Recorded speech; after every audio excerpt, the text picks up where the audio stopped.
Hi everyone. Can I ask everyone to please switch on their cameras? We'll be shutting very soon.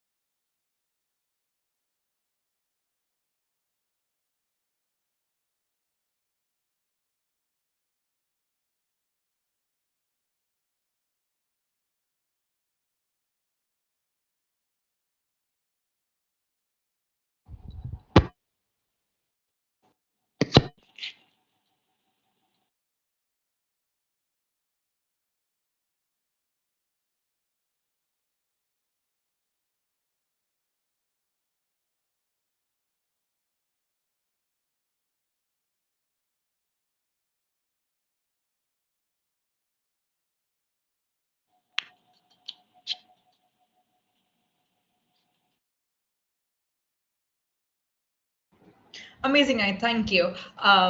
We'll start now.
Sorry guys, हल्की सी technical issue हो गई है. We're बस start करने वाला है. Thank you for patience. और बताओ, सब रेडी है डिबेट करने के लिए? आई मीन होंगे ही, क्योंकि सब आ चुके हैं.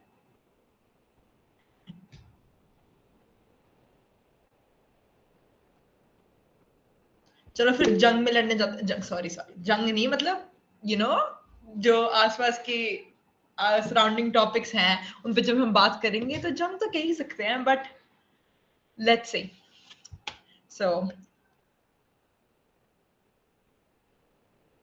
we'll be starting very soon.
चलो, अब इतने लोग इकट्ठा हो गए हैं तो थोड़ी तो बातचीत हो ही जाए इवेंट से पहले. चैट बॉक्स ओपन है अगर सबको बात करनी है तो, किसी के regarding. And guys, during the debate also you're welcome to comment about what the people are saying.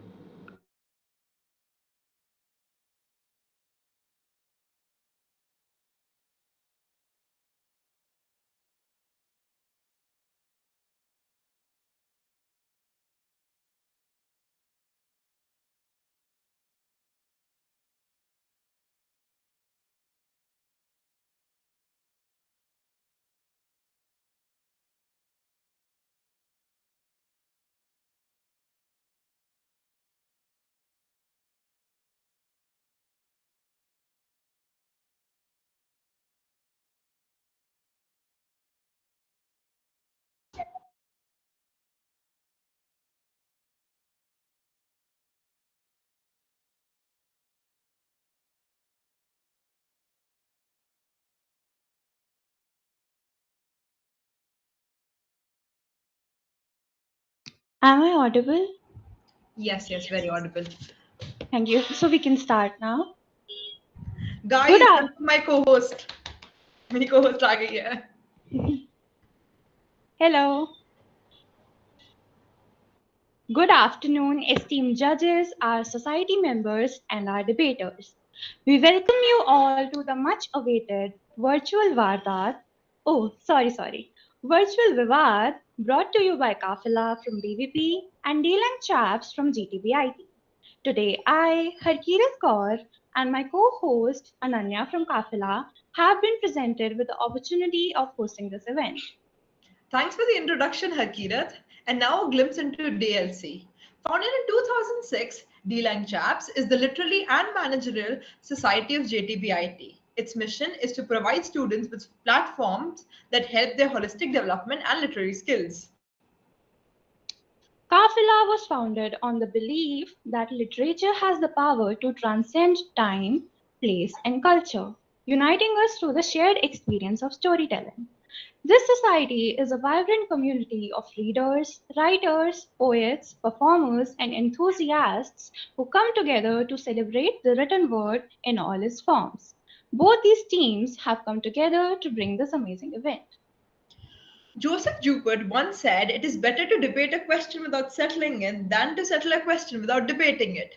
Following his thinking, we are very excited to have you here for what promises to be an engaging and thought provoking competition.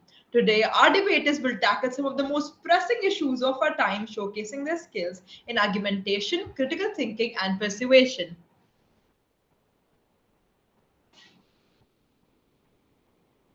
We would like to extend a warm welcome to our judges Anshita Arya and Prachi Kapoor. Before we begin, let us go through today's debating format.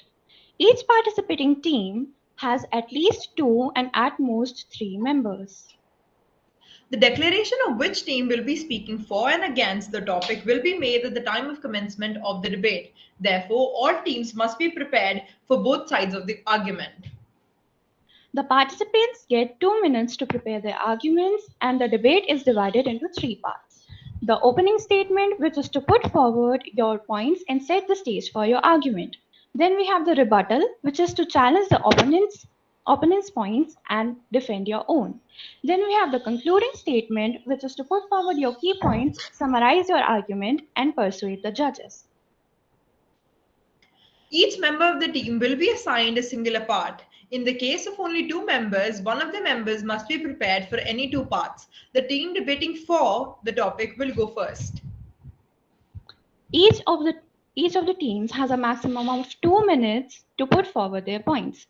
Exceeding the time limit will result in a penalty being applied to the final score of the team responsible for the violation.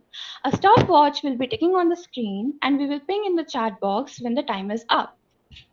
Each team will take part in the debate only once. After the debate, a winner will be declared for each debate, which will be decided on the basis of rubrics like Each debate will have a singular winner which will be decided on the basis of their score for their performance in their respective debates. a special mention shall be provided for the team's best overall performance. Our judges will be evaluating the participants based on several criteria, including the clarity of their arguments, the ability to rebut opposing points, the strength of their evidence, and their overall delivery. The judges will also consider how well the debaters engage with the topic and respond to each other's arguments. चलो चलो अब बहुत हुई ये बातें लगाते हैं अब जुबानों की तलवारें Ladies and gentlemen, let this fiery competition commence.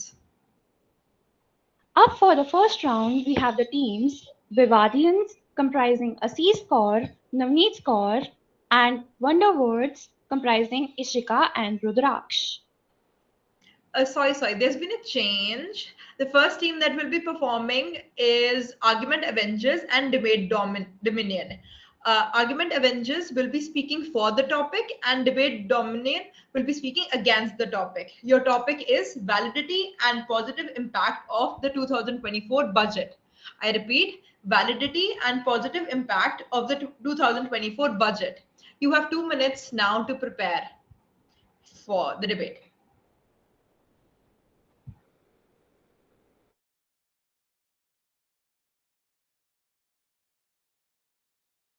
Hi guys. Actually, I need to ask something. Who will go for the motion? Like out of both the teams, like I'm from DD, Debate Dominions. Like how will we go? Who will speak for the motion and who will speak against? Your team will be speaking against the motion. Okay, okay.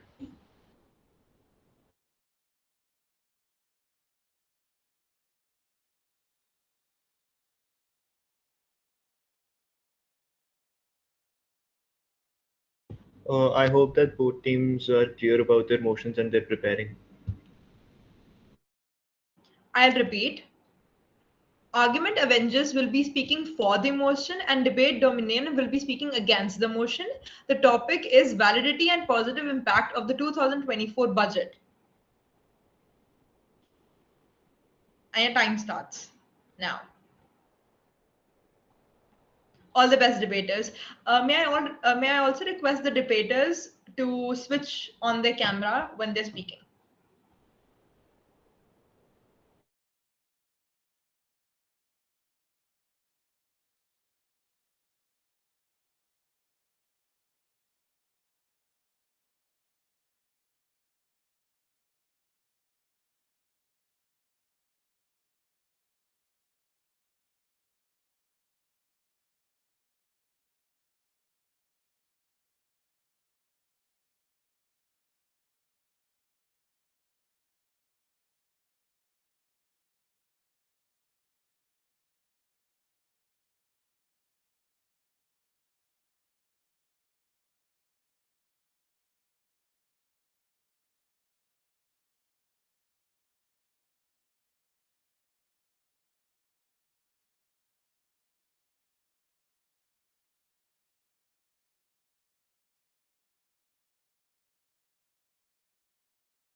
Okay, guys, your time is up. So, first, the opening statement will be given for the team that will be presenting the for who's like giving for the motion, and then the opening statement will be given by the team who is giving against the motion, and then we'll go to the rebuttal.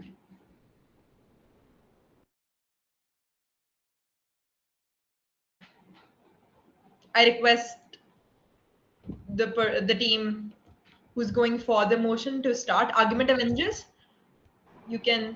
Okay, so greetings of the day, everyone. I'm Jigyanshu Ranjan, and now I want to tell you about the Indian economy. Indian economy has emerged as a global economic powerhouse, which is navigating through the challenges and the opportunities. The growth in the India's economy, it helps the lives of the million of people. I want to highlight some key points of the union budget, which is impacting our Indian economy. The government of India has invested around 11 lakh 11,111 crores rupees for the development of the infrastructure to boost the trade and the industrial growth.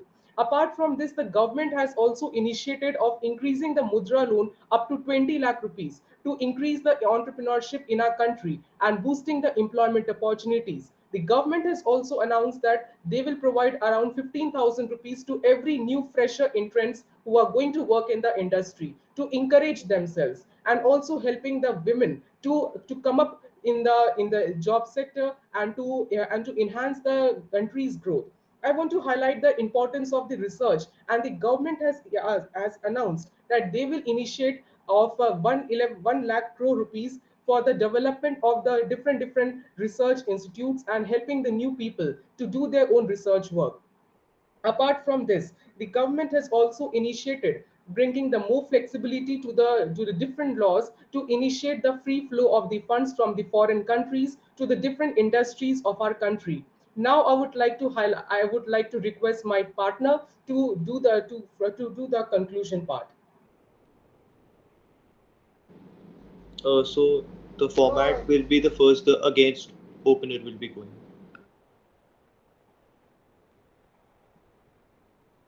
Please pardon. So the other teams against motion will be starting now. They'll be opening and then your partner will be rebutting. Should I start now? Yes, yes, please go ahead. Okay. Greetings to the judges. I am Harmanjot Singh, and today I'll be speaking against the motion that the 2024 budget is a. Just a second, I'll start again. Sorry. Okay, so I'll be speaking against the motion, and today I'll be highlighting major points. First, I'll start with the quote. The quote states that if you take control of your finances today, you need not to be worried and be a victim of it tomorrow. But it doesn't seem that the current government want us to take the control over our finances and manage it. Like I would like to highlight some points that budget 2024 uh, is pressurizing. Like the budget 2024 is totally a bias, a partial budget. It's only favoring the rich. And when I talk about the government, as we know that government is a coalition government, so they are supporting their alliance partners. There's a lot of partiality to the other states. First of all, I'll state the indexation benefit that we used to get earlier that has been removed now. And now if you buy any property or anything, there will be no coverage for the inflation. As we know, inflation is 6% annually, and it has remained about 5.5 and 6%. I'll take average on the higher side, 6%. So now any investment is basically done to manage your money and basically multiply. But since the government doesn't want us to invest, they have also increased the short-term capital gains, which are any profit made in the stock market under 1 year. It has been increased to 20%, and the long-term capital gains, which were earlier 10%, and now they are 15, which were earlier 12.5%, my pardon, and now it's 15%. So it clearly states that the government doesn't want us to invest and multiply our money. Rather than they are just favoring the rich and their friends.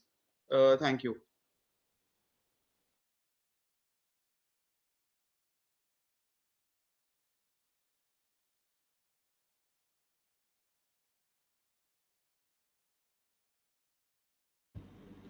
Jigyanshu, we can have your partner speak now.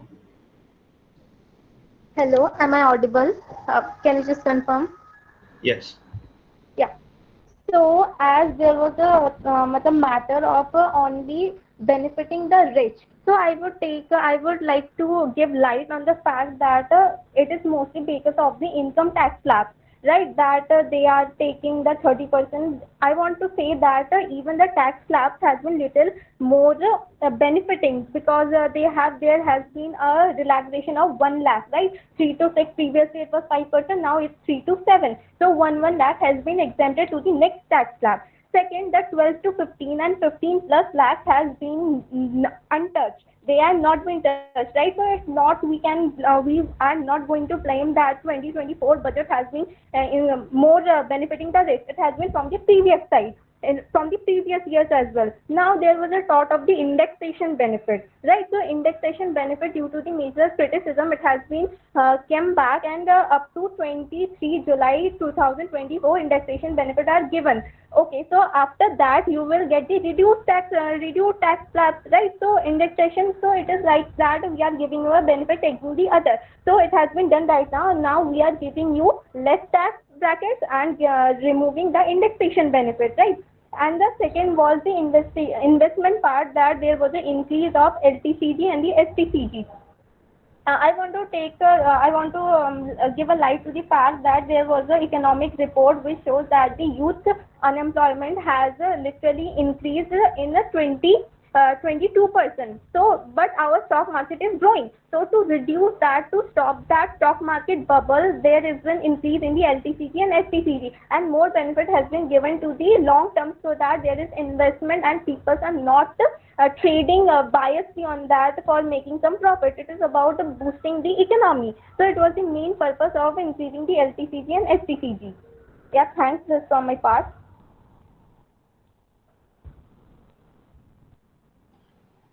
Thank you.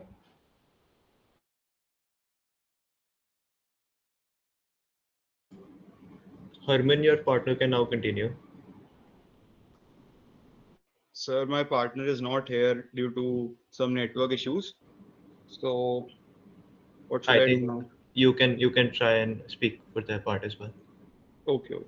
Just a second. I'll turn on my camera. Just a second. Sure.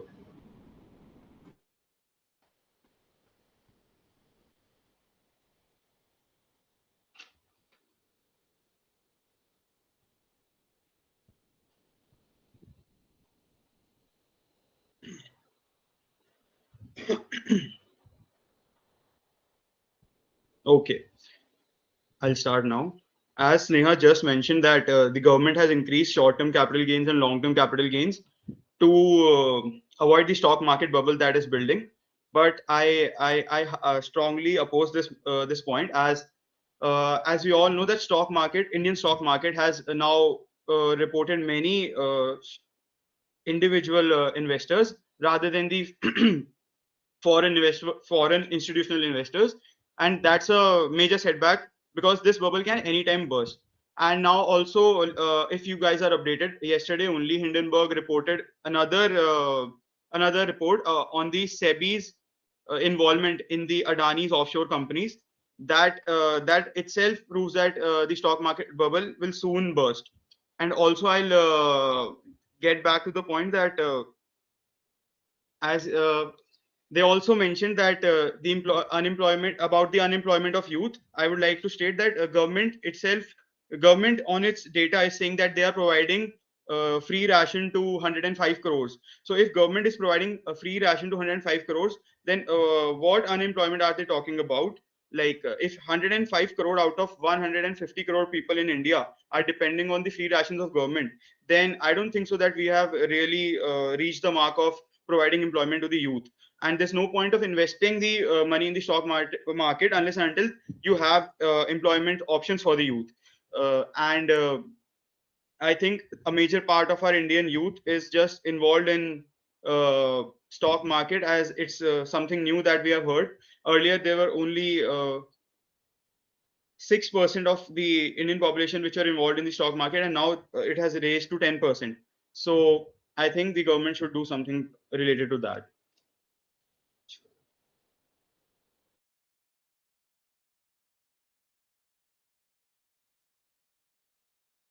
Okay, can we have the argument Avengers speaking the conclusion?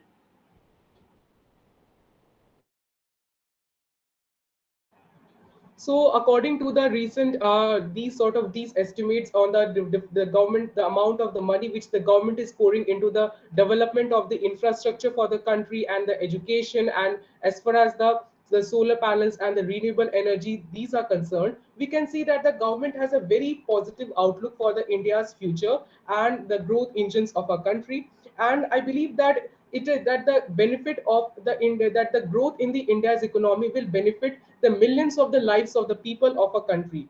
If I put some more data, more figures for you, so we can see that the government is also is also doing the work on the part of the tourism as well. That the government has in the budget, they have announced that they will do the significant amount of investments for doing the for the development of the tourism prospects in the Nalanda, to encourage more and more the tourists to come over there. So if I talk about on the aspects such as the on the part of the economy, on the part of the education, on the part of the research, on the part of the hospitality, on the part of the tourism, the government is working and pouring significant amount of investments on all of these areas. So I firmly believe that that it will help the country to navigate through the different challenges and opportunities, and India will become a very good amount of, you can say, will attract good amount of investments from the foreign, and India will become a global economic powerhouse.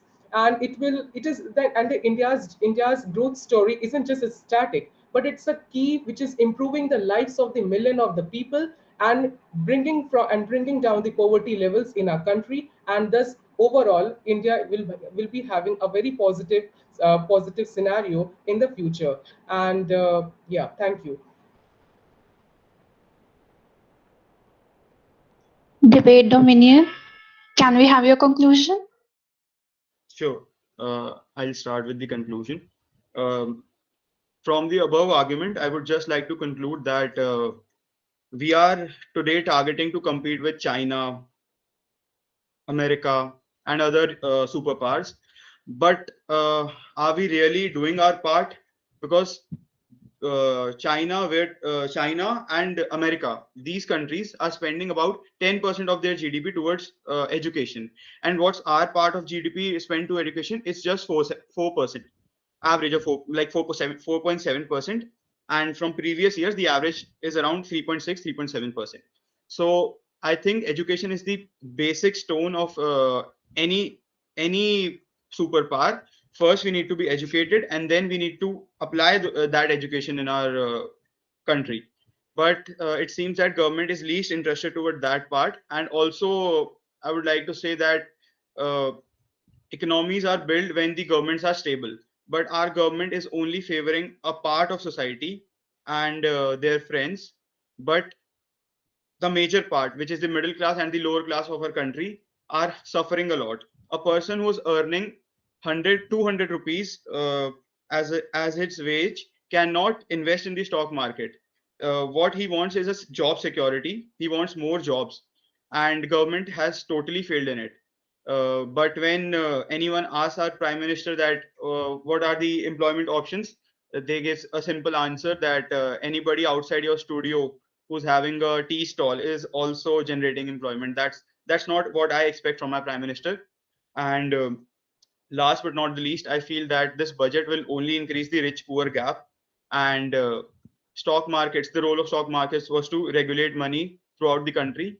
But since we have increased the taxations, and now middle class person who's earning 30,000, 40,000 per month can hardly manage his rent and expenses. And I feel budget 2024 is a failure. Thank you. Wow, that was some very great points that were put forward, and I'm sure others will have a hard time deciding who's the winner of this debate. Up next, we have the teams Kaleshi Log, comprising Jaskirat, Amrit, and Harnoor, and the Discourse Crew, comprising Devanshi, Kashish, and Kashvi.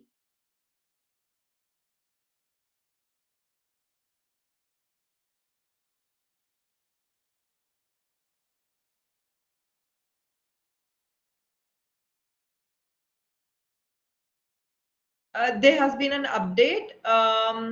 The teams that will be performing are the Disclosure Crew and Vivaadians. Your topic is centralization promotes growth, but decentralization provides rights. Are the teams here? Can I get a verbal confirmation, please? Actually, I see only Yes, myself we are. here. From the Kaleshi log only I am here. No worries, Kaleshi Log. Can I have the team, the Disclosure Crew Yeah, and audience? me and Kashish are here. Yes. Okay, perfect. So your topic is centralization promotes growth, but decentralization provides rights. Vivadians, you will be speaking against the topic, and the Disclosure Crew, you'll be speaking for the topic. You now have 2 minutes to prepare.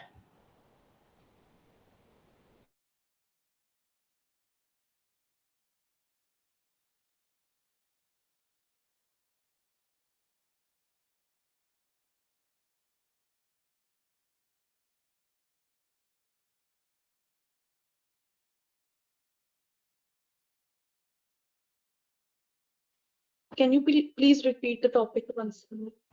Absolutely. The topic is centralization promotes growth, but decentralization provides rights.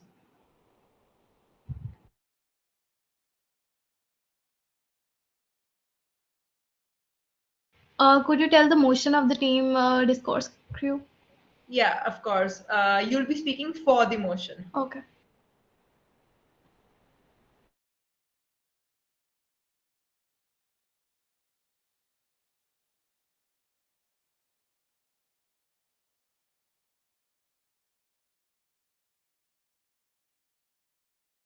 I repeat the alternate rule again. So the team who is speaking for the motion will give their opening statement first. Then the team who will be speaking against the motion will be giving their opening statement, and we'll go alternatively.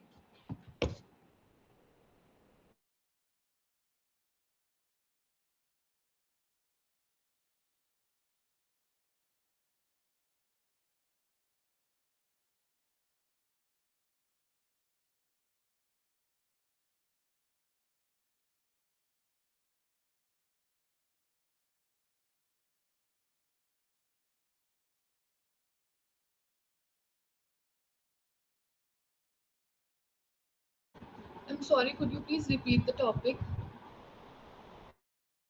Absolutely. The topic is centralization promotes growth, but decentralization provides rights.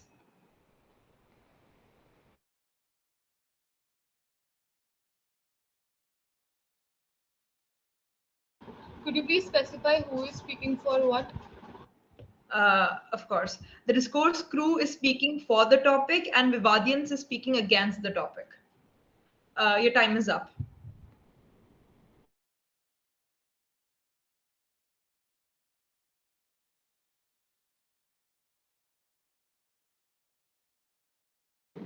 We can have discourse crew start. Okay, so I will be starting with the opening statement. Centralization, while promising efficiency and scale, is a mirage of progress.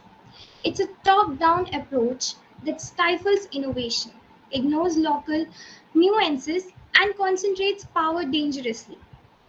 Decentralization, on the other hand, is the bedrock of true growth.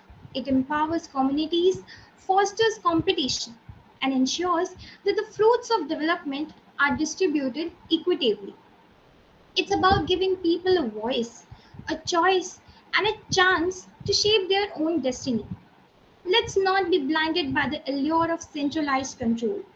Let's choose a future where power is diffused and the prosperity is shared. Decentralization is not just about rights, it's the catalyst for sustainable and inclusive growth. Thank you.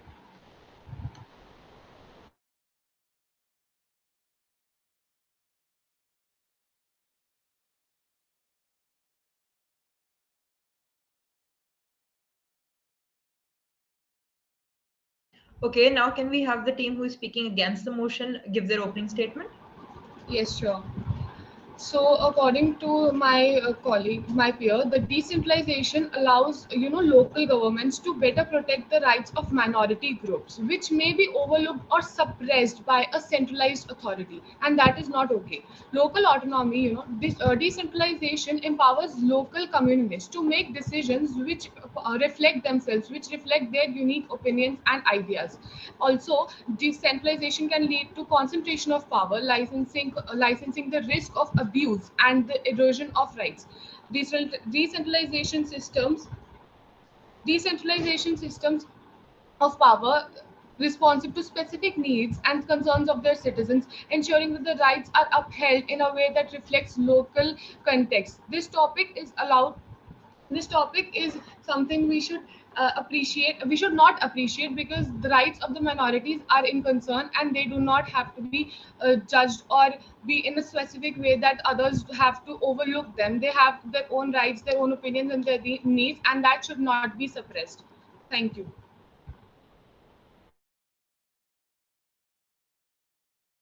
Wow, amazing. Now can we have the discourse crew speaking the rebuttal? Yeah, sure. Uh, My dear opponents, they've painted a picture of decentralization as in a utopia where everyone gets a pony and a personal rainbow. While rights are important, let's not forget that a hungry belly can't appreciate abstract freedoms. Let's talk about local solutions, but let's be the real. Some problems are too big for a village to handle. A pandemic, for instance, or climate change, you need a centralized approach to tackle these disasters, right? Decentralization is like trying to fight a dragon with water pistols.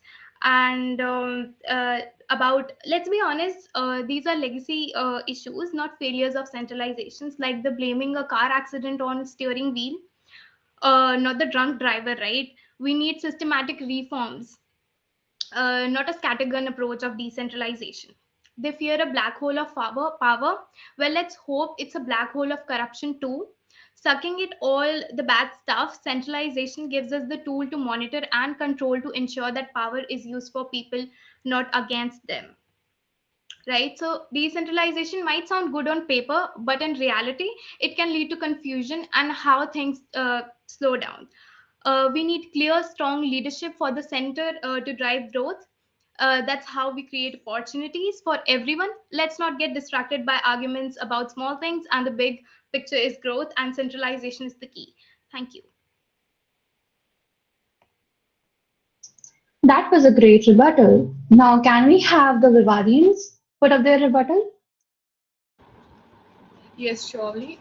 Decentralization of power is really essential for safeguarding individual rights and promoting local autonomy. Protection of minority rights is better ensured through decentralization as local governments can be more attentive to specific community needs. Also, centralization for governance is a threat to individual freedoms and democratic values, leading to a potential abuse of power, which I stated before as well. Decentralization fosters innovation and diversity by empowering local communities to develop solutions tailored to their unique circumstances. Centralization of power undermines the protection of civil liberties by concentrating authority in a single governing body. Decentralized bodies are better suited to protect the rights of the marginalized groups who may be overlooked by centralized authorities. Centralized regulation is necessary to ensure equal rights are provided to each and every one of them, because centralization clearly overlooks them, and the picture I painted before is the true picture in this country. There is no reservations or concerns which are overlooked by them.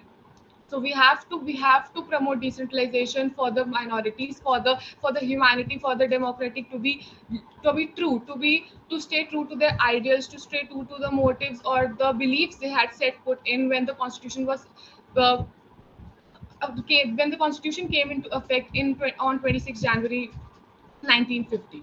Also, centralization in times of crisis often leads to the erosion of fundamental rights, as emergency powers are concentrated in central authorities. And decentralization is the key to true democracy and individual empowerment, enabling local participation and decision making. Thank you very much.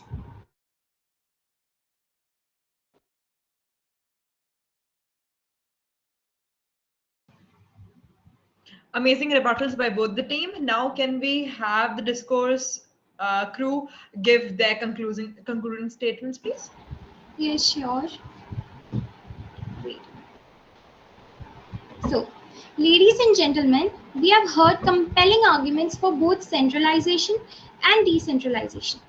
While rights are undeniably important, let's not lose the sight of the bigger picture: economic growth. Centralization is the engine that drives progress. It fosters large scale projects, attracts investments, and creates jobs. It's about building roads, bridges, and industries that benefits everyone. Decentralization might sound good in theory, but practical realities often differ. We cannot afford to prioritize ideology over results. We need a strong, centralized government to steer the nation towards prosperity. Let's choose growth, let's choose progress. This House strongly believes that centralization promotes growth, but decentralization provides rights. Thank you. Can we have the Vivadians with their concluding statement? Yes, surely. Decentralization encourages political participation as citizens feel more connected to decision making processes at the local level. Also, centralization can lead to uniformity in the policy that ignores the regional differences, potentially inferring on local customs and rights. Decentralization reduces Decentralization reduces the risk of bureaucratic inefficiency by allowing smaller local governments to respond more quickly and flexibly. Centralization may lead to the disinfrastructurization of remote or rural populations whose needs differ from urban centers. Decentralization systems also allow experiments with different policies, creating models that other regions can adopt or learn from. Centralization often leads to one size fits all approach, which can stifle creativity and local solutions to right based issues. Decentralization can strengthen accountability as local officials are more directly answerable to their communities. So basically, the picture I'm trying to paint here is the issue I am trying to conduct here to is that centralization offers rights, but decentralization offers solutions. Solutions are what we need in this country because without solution this country is still a developing country, and we want to make it a developed country. We want that tag removed and we want it to be a developed country, and that cannot be without decentralization because it provides solutions which can counter to all solutions at once, which can be modified a bit to other problems and be used in if efficient ways. But centralization provides ideas which are just there for a one problem, for one solution, for one problem which gives one solution only. This is not the way we want our country to be. We want our country to be problem free, and that can only be done through decentralization. Thank you very much. That was astounding to say the least. That was amazing. Thank you guys. We'll be starting with the next teams, that is the Juggernaut and the Honest Hearts, sorry. Are the teams here? Can I get a verbal confirmation, please? Yeah, Juggernaut is here. Amazing. The Honest Hearts.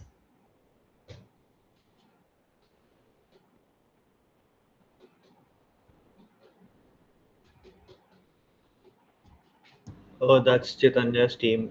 Are they here? Nehuti and Chaitanya. Yes, yes. All right. So you guys are there. All right. Could I get a confirmation from Chaitanya's side? Chaitanya?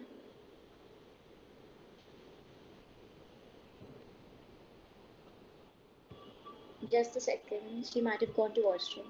Yeah. All right. No problem. You can prepare your topic till that time.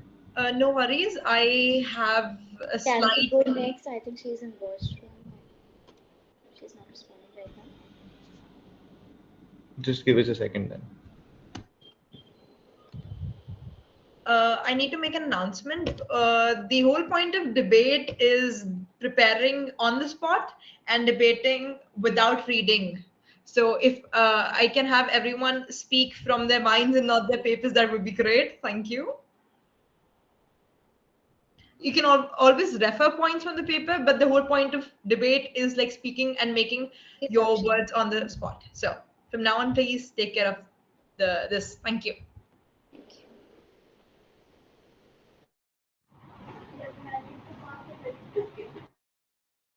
I think she's here now, so we can go with this team.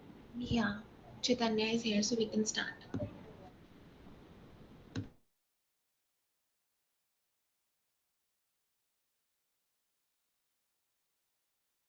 Okay, perfect.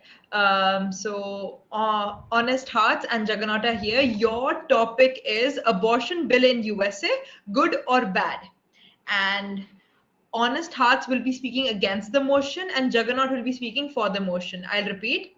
Your topic is abortion bill in USA, good or bad? Honest Hearts will be speaking against the motion and Juggernaut will be speaking for the motion. Your time for preparation starts now.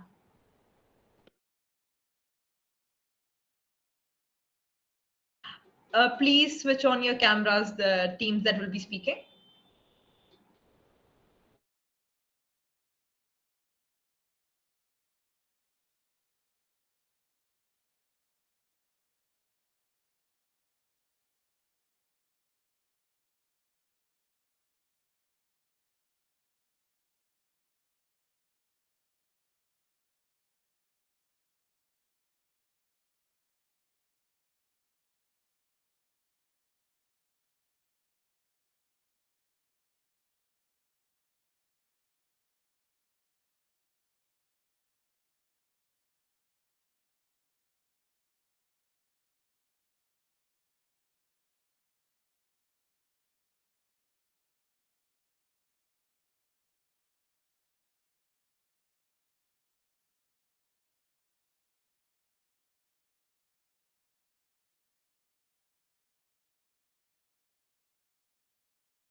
Your time is up.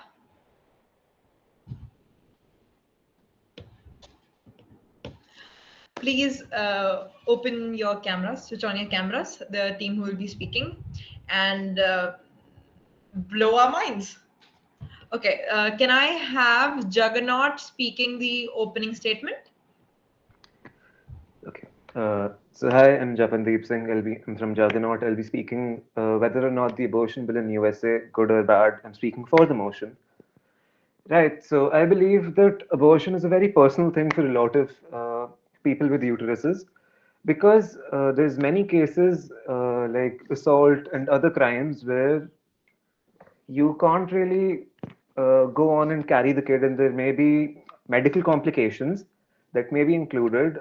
So that's why I believe that the banning of abortion is a really bad idea.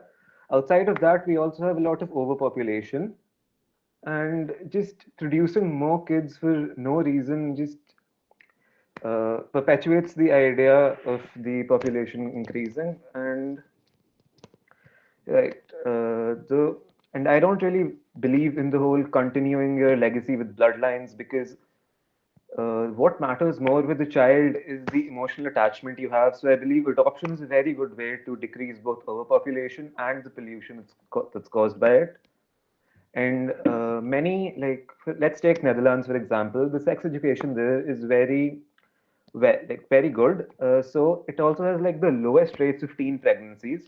So I believe if abortions and contraceptives are made more publicly available, we'll have less teen pregnancies to worry about, and we'll be able to spend our budgets, etc., on healthcare for the people more. Yeah, that's it. Thank you. Thank you, Team Juggernaut. That was quite thought-provoking. Now, can we have Honest Hearts giving their opening statement? Hello everyone, hello judges. I'm Niyuti and my partner Chaitanya. We are from Honest Arts and we'll be presenting against the motion for the abortions in the USA. So basically this debate over the abortions in the United States, it's very complex issues, and what I believe that it's about the women. Uh, it infringes on a woman's fundamental rights to make the decisions about her own body, her reproductive health. They contend that these bills they fail to account for the nuances caused or all the personal circumstances that might someone to seek an abortion, or such as health risk, socio-economic factors, etc. There are many critics about this, which restrict the access to abortion. It does not eliminate the demand for it, but it rather drives the individuals to seek those unsafe things, which causes huge health risks. And uh, because abortion is so frequent in United States, they do not basically use any protective measures during their sexual contacts, due to which AIDS is extremely high in US, and it potentially results in negative long-term effects. And I strictly believe that abortion is not good for women's health, and it should be restricted. Okay, amazing, guys. This reminded me of this French statesman that said, "No uterus, no opinion." So thank you for that. Now, can we have Juggernaut speaking the rebuttal?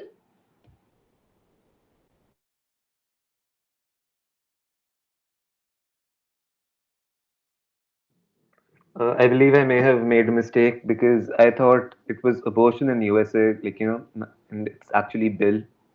So, so I may have spoken with the opposite team for a No second. problem. You can just go ahead. Uh, right. So, again, now for my rebuttal. I believe that, yeah, the idea of abortion comes from a very from a place where people consider bodies to be not holy. I believe your body is a temple and you should treat it that way.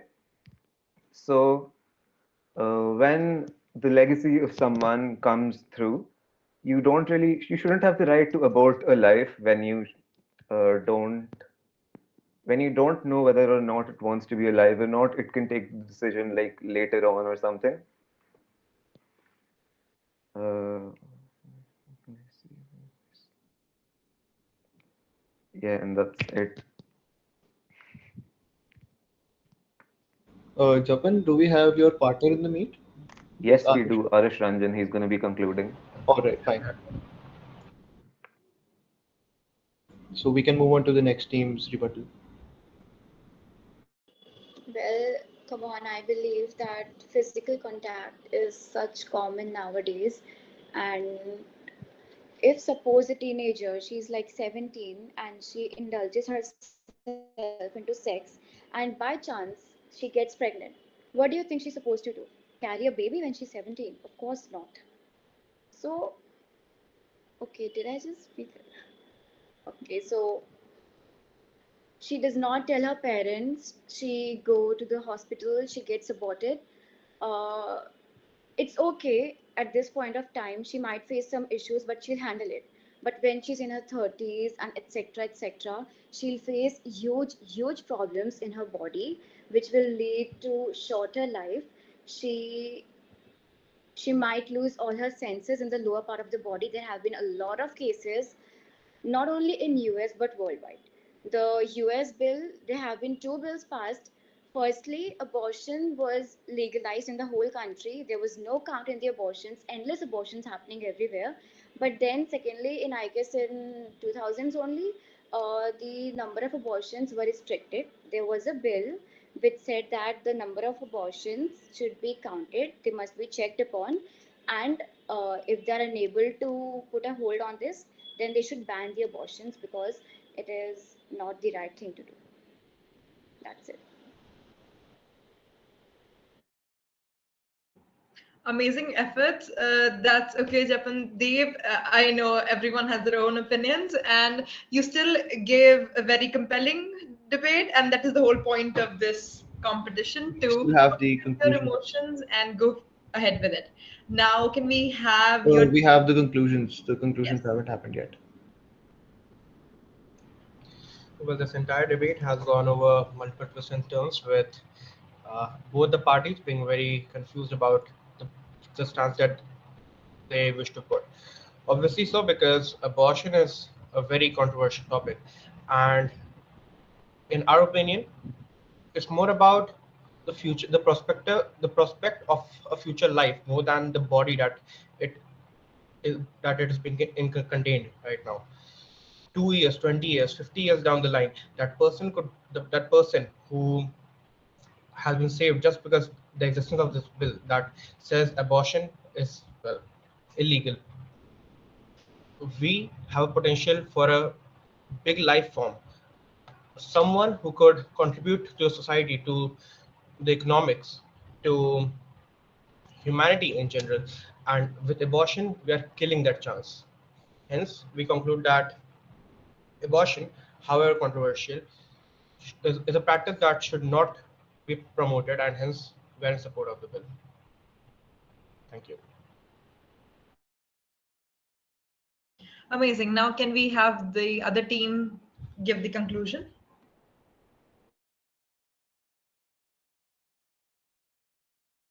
Yes. Am I audible? Hello. Yes. Yeah. In conclusion, I would like to say that opposing the abortion bill is vital to preserve the ethical and moral standards that protect human life.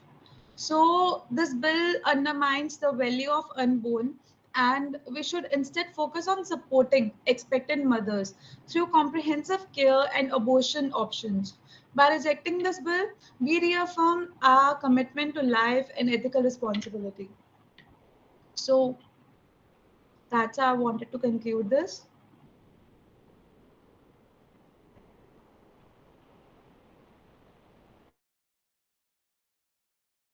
Thank you for the amazing debate and your conclusions. And we have the next team ready.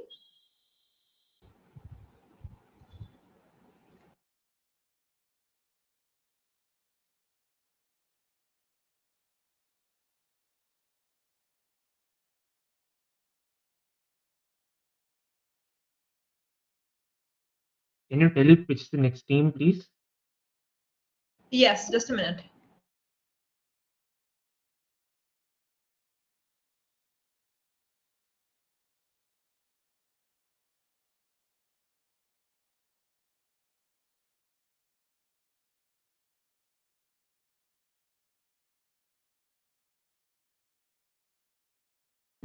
So are the point makers here?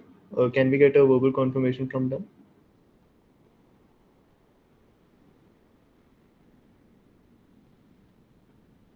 What about the logic legends? Yeah, hello. Yes, we are Okay, there. so the point makers are here. All right, that's good. So the next teams are the point makers and Invictus. Okay. Okay, guys, let's get ready for another thought-provoking debate. Invictus and point makers, your topic is job market saturated or are we less skilled? Point makers, you'll be speaking for the motion, and Invictus, you'll be speaking against the motion. I repeat, is job market saturated or are we less skilled? Point makers, you'll be speaking for the motion, and Invictus, you'll be speaking against the motion. All the best, guys. Your time starts for preparing now.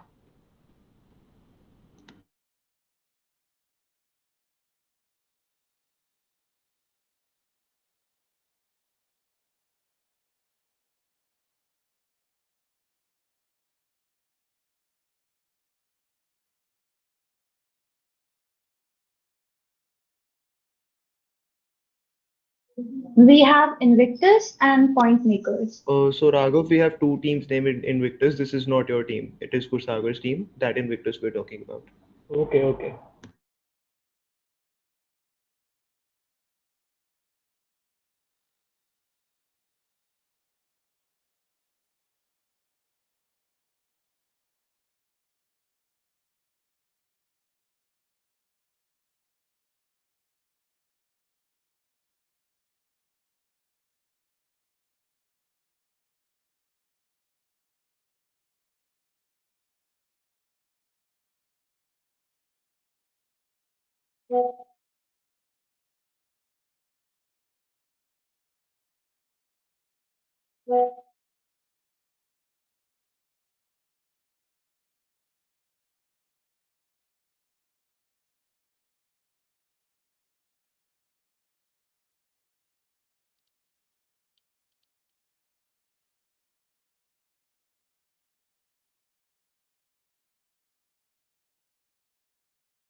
Okay, guys, your time is up.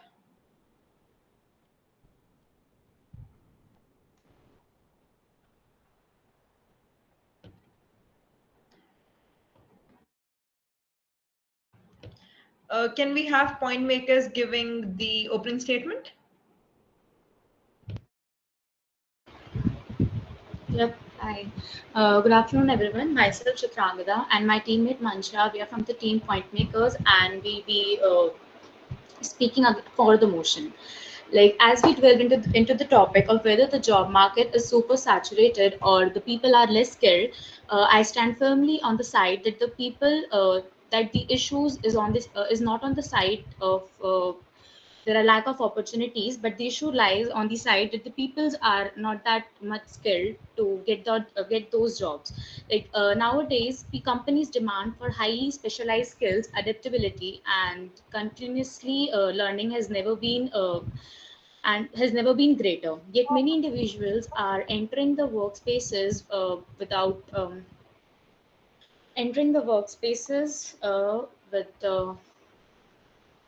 entering the workforces with outdated knowledges and less practical experiences. So the problem isn't that there are too many people competing for too few jobs, but that the too many job seekers lack the relevant skills required and the qualifications required to thrive in this new era. So according to me, the skill gap is the real barrier to employment, and addressing it is the key to unlocking new opportunities and overcoming the challenges of the uh, today's labor's market. Thank you. I have a doubt. She has to speak for the motion, right? She said against, I think so. It's fine now. We can switch. I think it's okay. Okay. You can take a couple of minutes. That's fine. We can reset the clock. Sure. Just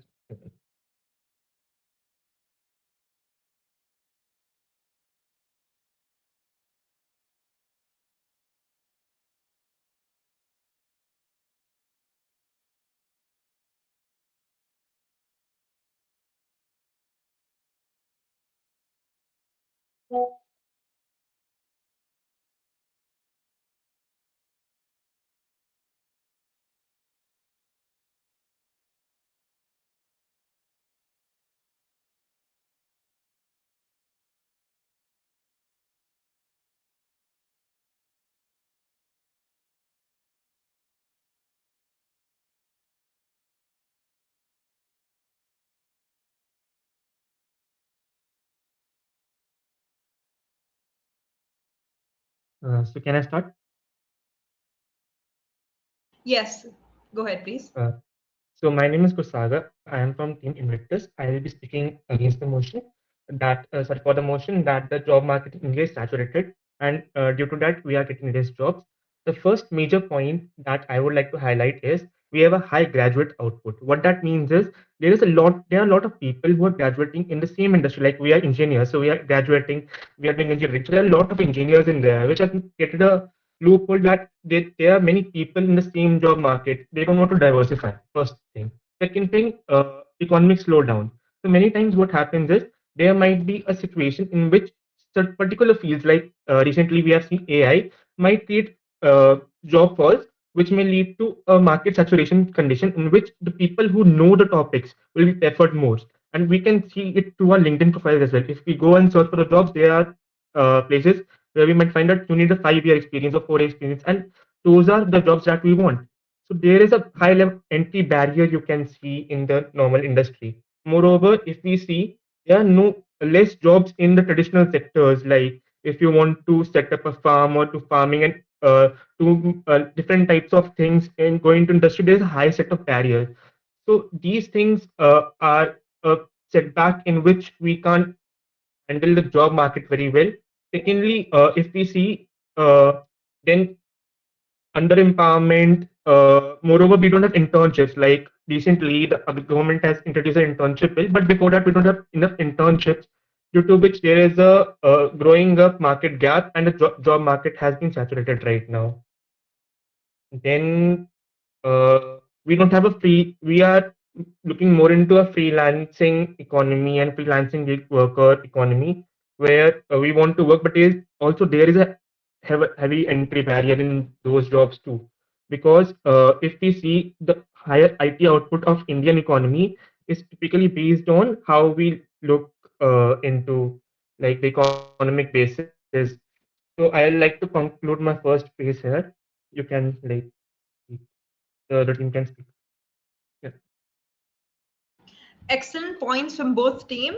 Now we'll have point makers giving the rebuttal.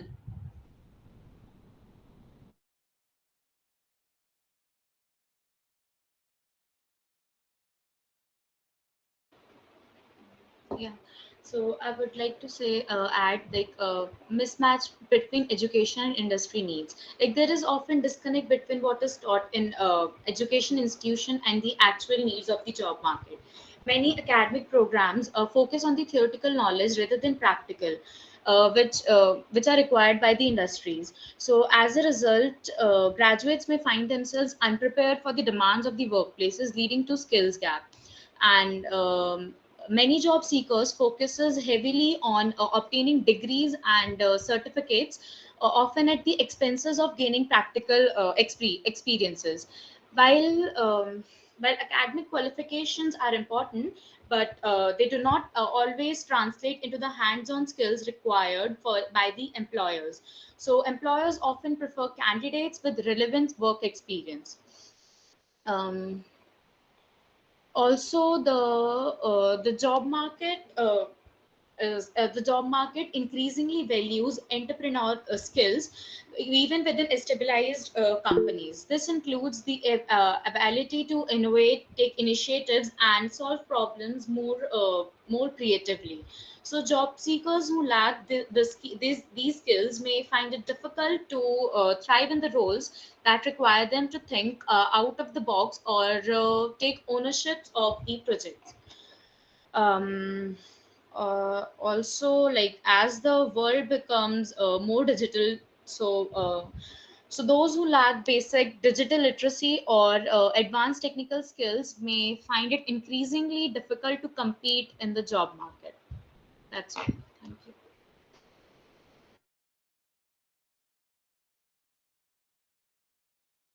Thank you very much, point makers. Now, can we have Invictus speaking the rebuttal?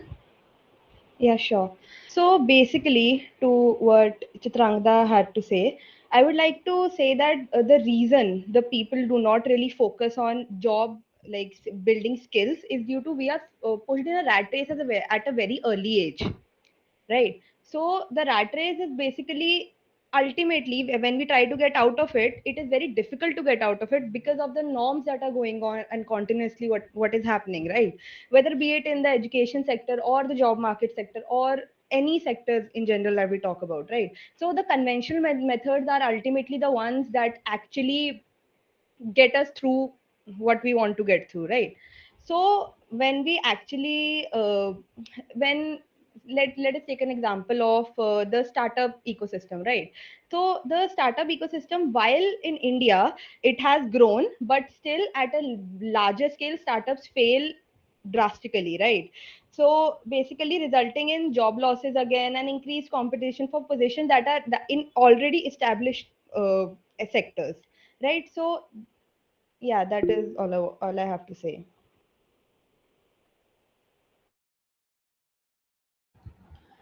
Thank you very much. Now, can we have the point maker speak the conclusion? Yeah, sure. In conclusion, the notion of the saturated job market is often an simplified explanation for the challenges faced by the job seekers today. While competition for the job may be intense, the true barrier to the employment is the skill gap that leaves many individuals unprepared for the demands of the modern workspace. As industry evolve and new technology emerges, the the technology emerges, the need for the specified knowledge, adaptability, and the continuous learning become paramount. Instead of viewing for the jobs, we should firstly increase our skills to improve our skills. We should focus on acquiring ourselves with the relevant skills that align with the current and future demand. By investing in our education, staying updated with industry trends, and continuously developing our abilities, we can overcome these challenges and unlock the vast opportunity that exists. The path forward isn't about waiting for the jobs to appear, it's about becoming the skilled, adaptable workforce that today's employees are searching for. In today's rapidly evolving job market, the technology advancements and global competition require a higher level of specified skills than ever before. Thank you. Thank you very much, point makers. Invictus, can you please give the concluding statements? Yeah, sure. So again, I would like to conclude on the basis that on some points. Firstly, the concentration of jobs in urban sectors. If you see, many of the jobs are being concentrated in urban sectors, which may lead to a whole increase in migration of people to urban cities like Delhi, Mumbai, Hyderabad, Bangalore, etc., which may lead to increased competition. And in that scenario, we see that the people who are skilled or who have done jobs or who are already in the job market get more opportunities to do jobs. That's why even being skilled, it's really bad for some sectors to get into as a fresher, and that is how the world works. freshers are the people who are not offered jobs basically because they have to strive. Even getting major points or major setbacks, we don't get jobs because there are people who are highly skilled. So that is a problem. Secondly, I would like to say that automation is a disruption as well because we freshers are not trained on so many markups. So we might learn, like, for example, React or any web framework or any Android framework that can be most of the smaller parts can be done by an AI. So what it has happened is the people who are currently saturated are losing their jobs. Secondly, for a fresher, it's really bad for entry. And thirdly, if we want to enter even, we have to set a really high bar so that we can't enter the job market. So that is how I would like to conclude my statements. Thank you. Thanks a lot. Thank you so much, debaters. You've given us quite a lot to think about for our fourth years, as the chat was discussing. And yeah, thank you very much. Now, can I ask everyone to switch on their cameras, please? Let's take a group photograph of the event. If everyone can do that, please. Thank you.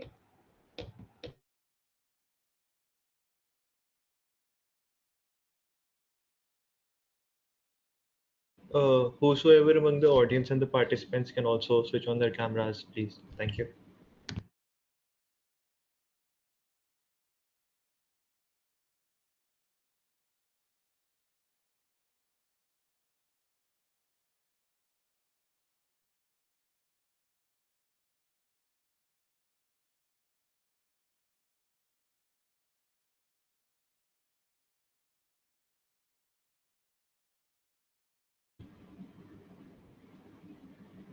No problem. Whoever's camera is working can just switch it on. Gursagar, if you could take a photo.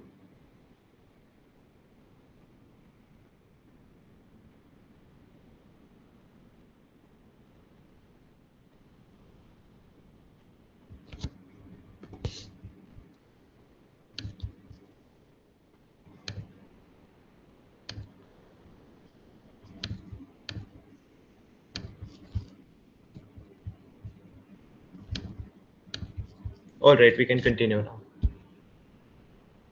Okay, let's continue with this amazing event that's going on. The next team coming up is the Legal Eagles and Youth Diplomats. Can I have a verbal confirmation of both the teams being present here? Yeah, legal eagles here. Yes, Yeah. Yes, we are present. Amazing.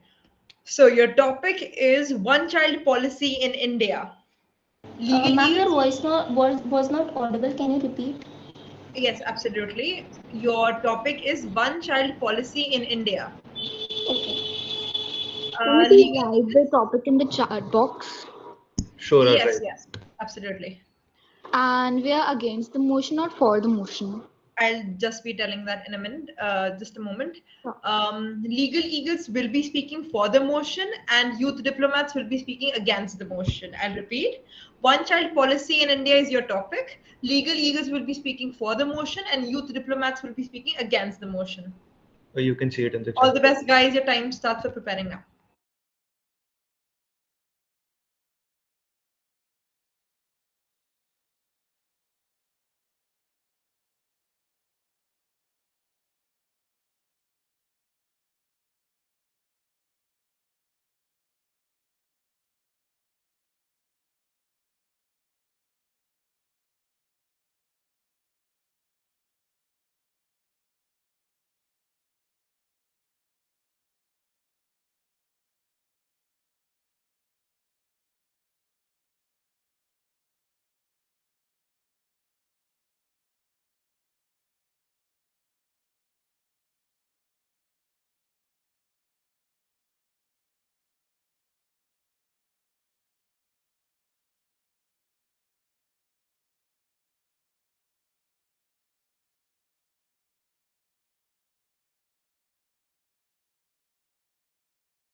Okay, time's up, guys.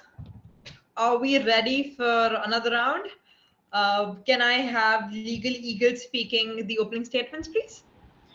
Hey, so this is Gursipat Kaur from the team Legal Eagles, and today we'll be speaking for the topic One Child Policy in India and for the motion. So, as Peter Drucker once said, the best way to predict the future is to create it. At over 1.4 billion, India's population is rising and expanding, putting a pressure on our infrastructure, economy, and resources. One child policies are an essential step towards securing a sustainable future. We can raise the living standards, lessen the strain on the natural resources, and build a more wealthy society by slowing down population growth. A stronger, more competitive workforces results from families being able to devote more resources to each child's healthy health and education when there are fewer children. Let's just take an example of a rich household and a poor household where they don't have much knowledge uh, about uh, this one child policy. So they of course are at law. Can I start again? I'm sorry. You're doing just fine. Just go ahead. Yeah.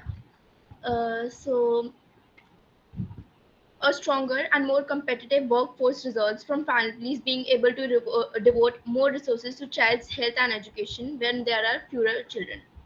While worries about personal freedom are legitimate, we must prioritize our shared duty to safeguard the future of our country. A well executed one child policy will contribute to creating a wealthy and sustainable India for coming generations. Thank you.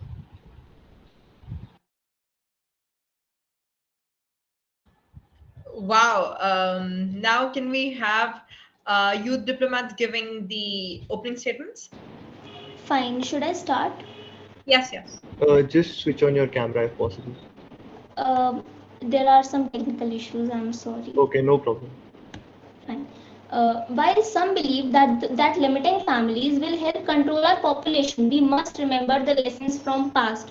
China's one-child policy, implemented in 1979, aimed to curb population growth, but led to severe social issues, including gender imbalances and an aging population. In India, we have already seen the negative effects of similar policies, such as the two-child norm in some states, which has been criticized for violating women's rights and promoting discrimination against certain communities.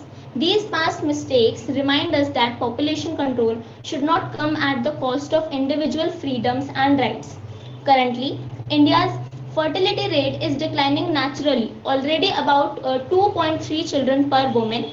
This shows that our population growth is stabilizing without the need for harsh policies. Instead of imposing limits on family size, we should focus on improving education, increasing access to healthcare, and promoting family planning through awareness programs. By investing in these areas, we can empower families to make informed choices about their future without resorting to restrictive measures.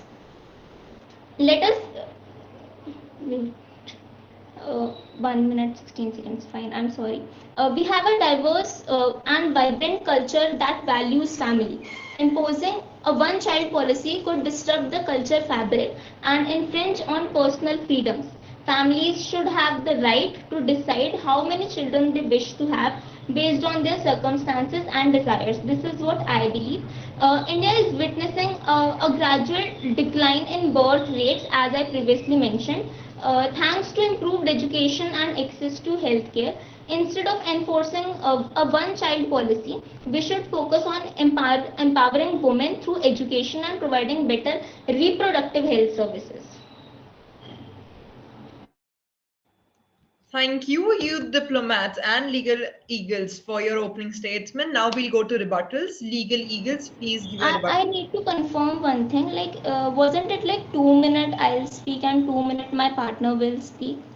It's alternative. The first team who will be speaking for the motion will give their opening statement. Can you repeat? Can you repeat?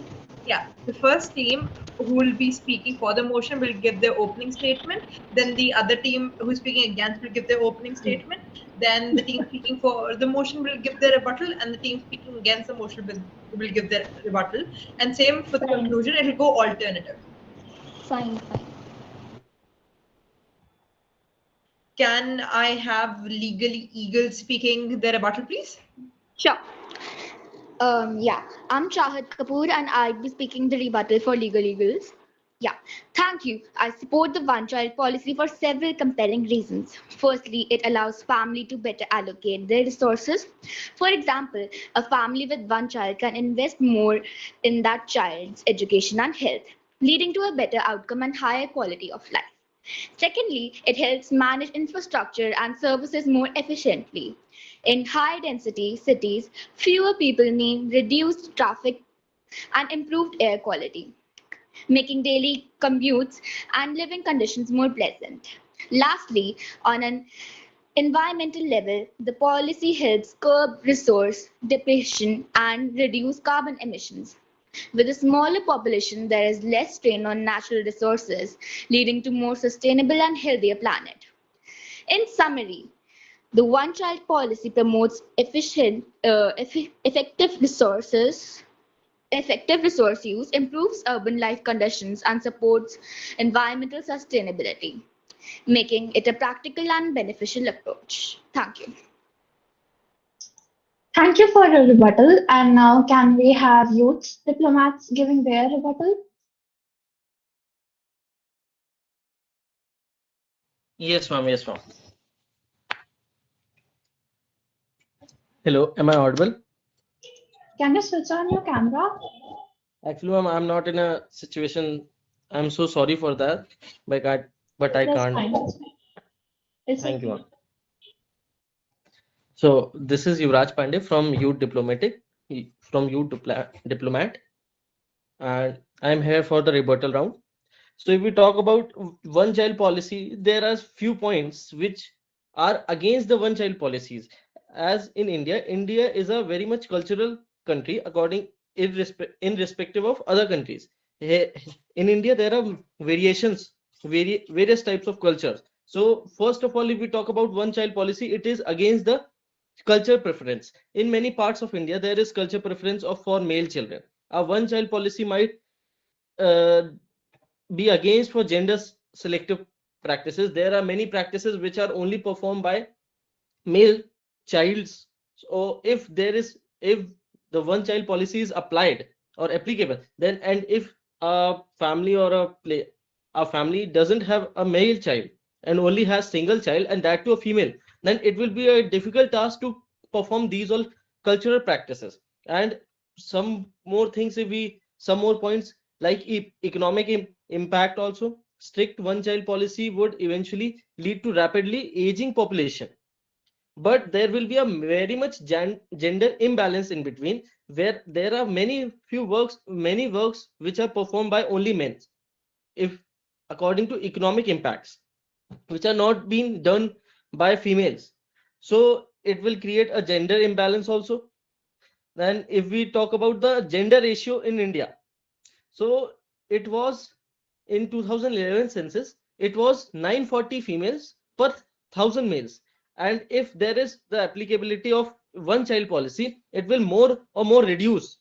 There is no chances of increase in either in females or in males. Where we are focusing of balancing both the things, it will reduce it.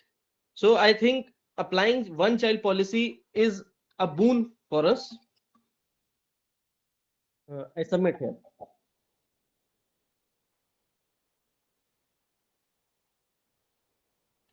Thank you very much, both the teams. Now, can we have Legal Eagles giving their concluding statements, please? Yes, actually, my camera isn't working, so can I just. Yes, please go ahead. Alright, I'll start.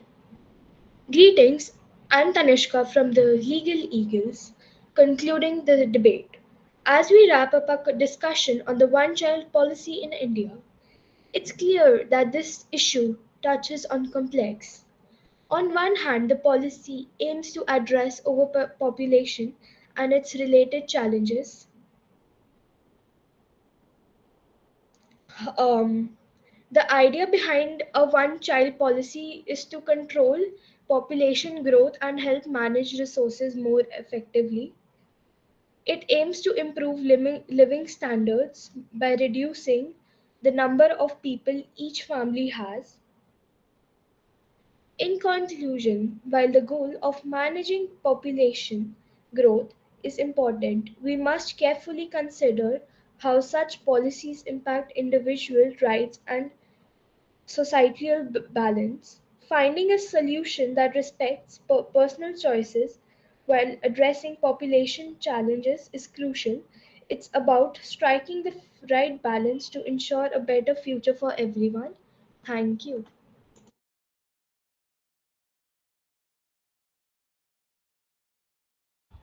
Thank you so much, Legal Eagles.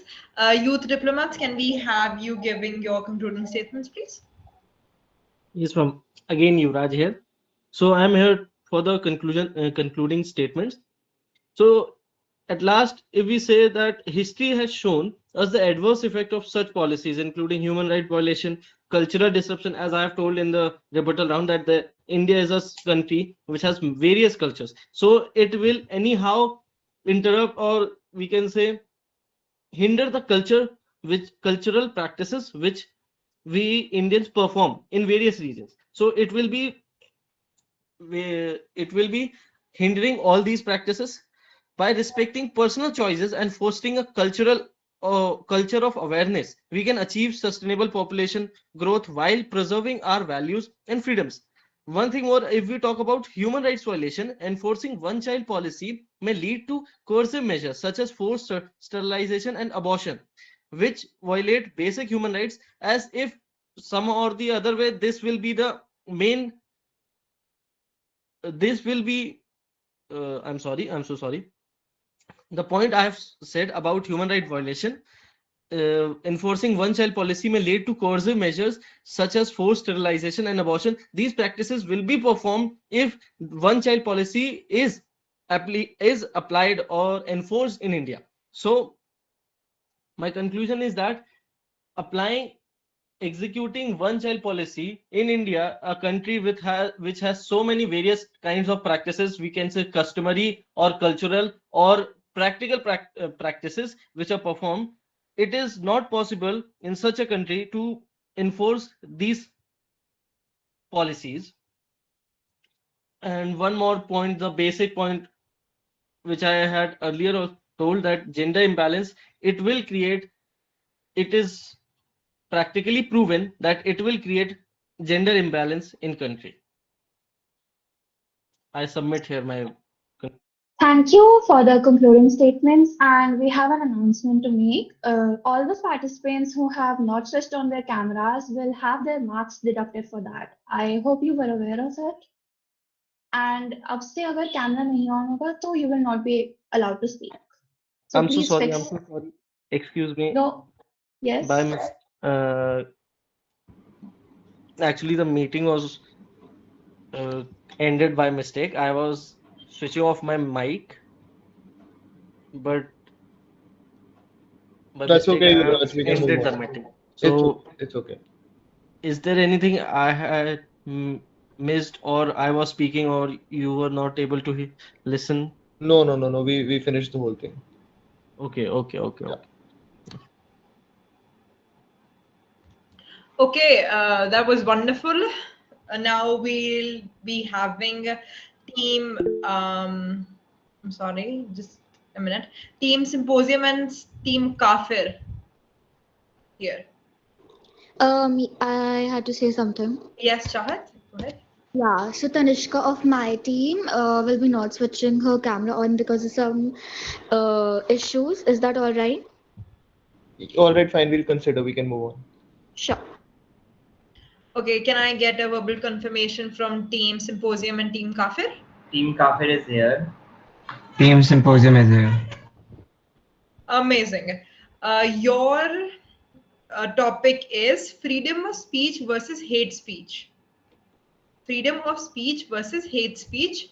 So, Team Symposium, you'll be speaking for the motion, and Team Kafir, you'll be speaking against the motion. Could you please repeat the motion? Yes, Team Symposium, you'll be speaking for the motion, and Team Kafir, you'll be speaking against the motion. That's all right, but I want to know the motion. What's the motion? Oh, okay, got it. Freedom of speech versus hate speech.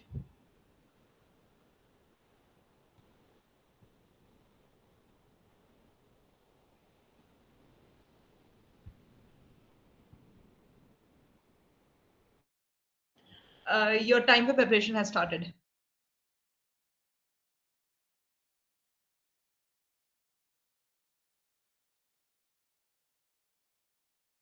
Okay, guys, since we mentioned in the chat box that we'll be having the best questions at the end. So we'll be giving it to one person for the one best question. So for the timing, you can send in your questions related to the topics. Ma'am, which questions? I didn't understand what you said. The people who are debating, you can send in the questions regarding their debate. Okay, fine. Like we can cross question the people that are debating.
Okay, your time's up. Can I have both teams switching on their cameras, please?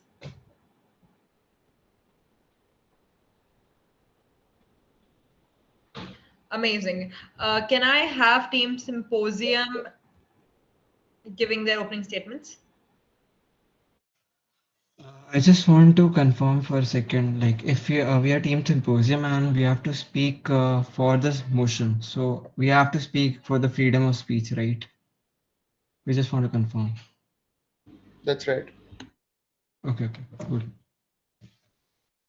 So, good evening, judges and my dear audience. I just want to say that we should all agree on the fact that freedom of speech is one of the fundamental rights one should have. Despite being any culture or any governing body, is it legal or not, freedom of speech should always be there. And to support this statement, I would like to give an example about the French government. So there was a French Revolution in, I guess, 1700 AC, I don't know. So there was a group called Jacobian, which basically helped to make people aware that they have to get rid of monarchy and get the democracy in their country. And that doesn't happen in just one day. There was a saying in Rome that Rome wasn't built in a day, which also means that for doing any task, it doesn't happen in just a day. So, what I meant is freedom of speech, the freedom of speech as a fundamental right begins or started happen. I'm just talking about the French civilization only. So it happened in the French Revolution. It started when the people started discussing in a groups and groups called Jacobians, and also in Greece there was a group called Symposium, which is our team name also, which was started by Plato, I guess. So basically, what they meant was that freedom of speech is required and must be ensured for the advancement of knowledge, for the advancement of society, for the upliftment of the poor and also for those who exploit the resources to get above the law and give the people who are getting exploited the justice. That is what meant by the freedom of speech from our side. Thank you, Team Symposium. That was quite thought-provoking. Now, can we have Team Kafir giving the opening statements? Yeah, sure. Ladies and gentlemen, esteemed judges, and my fellow debaters, today we have come here to speak upon the topic the balance between freedom of speech and protection against hate speech. So, as we live in India, so talking about India, India is a diverse country having different communities, and a country having different communities involve different hate speeches from one community to another community, and also the speech of fundamental right that is written in the constitution is also not absolutely right, but I guess it should be exercised with more responsibility, and there should be more limit on the freedom that we are getting on the speech.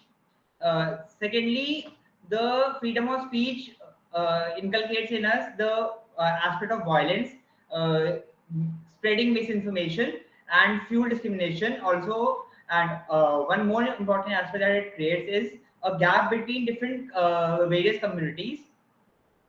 Secondly, we have to use this freedom of speech with reasonable limits on the freedom, and we have to use the limits that because to basically safeguard the unity and integrity of the nation. And hate speech spreads rapidly, as if we talk about recent times, it spreads online rapidly, and it also it also leads to the events like bullying, harassment, and many other such events. To prevent such tragedies, we can like have a strong stand against this hate speech through legal actions and restrictions and societal condemnation. Thank you. Amazing points by both the teams. Now, can we have Team Symposium giving their rebuttal? Okay, I'm Sonali and I'm from Team Symposium. So as my friend Athav says that the freedom of speech is very important. So we can see the freedom of speech both from the political view and from the social view also. Freedom of speech is very important as we can see that we have a proper article number 15, right to freedom in our constitution, which shows that how important the right freedom of speech is important for the people. Okay, so like when we limit the freedom or we can we limit the people to say anything, it not only it not only promotes the falsehood, the false information, but it also let the other people to perform false things. Okay, so when we have the freedom of speech, whether it's through the social media or when it's from the political view, we have the right to express our views, whether it's right or not on any other the topics. So I thought the freedom of speech is very important, and I thought so that he as a human or as we as a college students so it's our duty to promote the freedom of speech. So that's my point.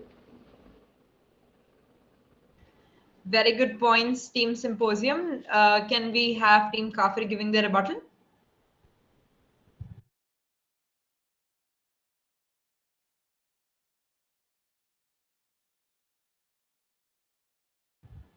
Team Kafir, if you can hear me, can we have your rebuttal, please?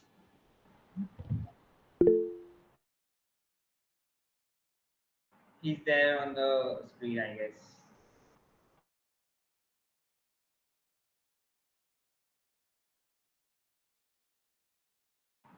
Anand, your mic is mute, I guess. So that's why.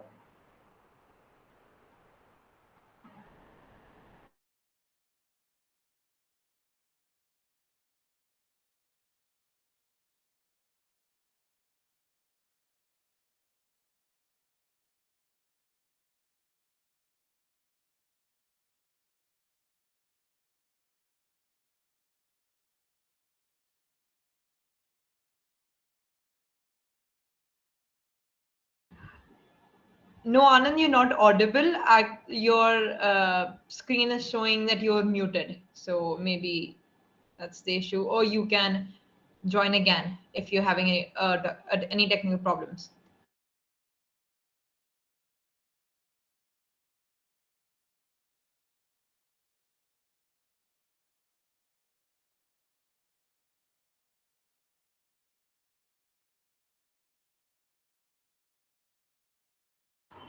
Hello. Hello, Nanya. Am I audible? Yes, you're audible. Please go ahead. All right. Sorry for the delay. So our opponents have argued that basically restricting freedom of speech could undermine democratic values, but I feel that their perspective overlooks the very real danger of unregulated speech, right? So misinformation and fake news are rampant in today's digital age, as we know, where the unchecked right to free speech can lead to rapid spread of false information. So this will not only mislead the public, but it will also undermine the informed decision making, which is very important for a healthy democracy. Moreover, hate speech and incitement pose a very significant threat to public order and safety. In a diverse society like of India's, where communal tensions can easily escalate, as we have seen in recent times, unrestricted speech can facilitate the dissemination of hatred. It can lead to violence as well and unrest also. So, and this is not any hypothetical risk, and we have very well seen it in our nation's history. And freedom of speech can also be weaponized by some people for defamation and harassment, which will cause personal harm and will damage reputations of certain societies and people. And in a society where someone's reputation is so crucial for their personal or professional success, I think that the misuse of speech will surely have devastating consequences. Uh, Additionally, political and social polarization will fuel extreme rhetorics, which will further deepen the societal divides, which will hinder constructive dialogues and will make it harder to address critical issues collaboratively. Even from an economic perspective, businesses and institutions are at risk of reputational damages, and which can impact their credibility and operations. So basically, to sum up, I would say that the unrestricted right to speech is fraught with dangers which can destabilize the society. It can harm individuals and it can weaken the whole fabric of our democracy. So reasonable limits are really important in such cases. Thank you. Thank you, Team Kafir. For the concluding statements, can we have Team Symposium first? See, I feel like I still believe, I acknowledge the statement said by the Cafe team, but I still want to contradict from the fact they said.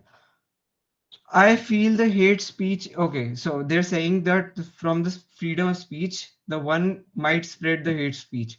See, everything comes with a sacrifice. We have to sacrifice this. One might spread hate speech, understandable, but you said, I guess the other person said just now that we should not give freedom of speech in order for the healthy democracy. But I feel it's not democracy if you're not giving the freedom of speech. You're basically, I just written in the chat that prove the point.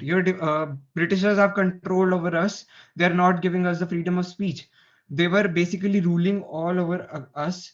And you were saying that without giving the freedom of speech, we are getting a healthy democracy. Bro, we are not even getting a democracy with Britishers up there.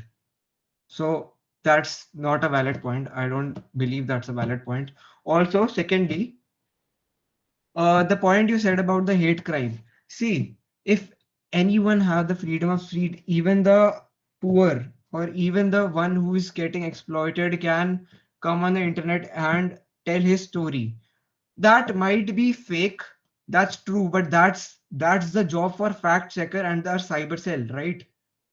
So that's our concluding statement. We still feel the freedom of speech is required for the healthy democracy, which you just said. And that's all. That's all. Thank you. Amazing points, Team Symposium. Now, can we have Team Kafir giving their concluding statements?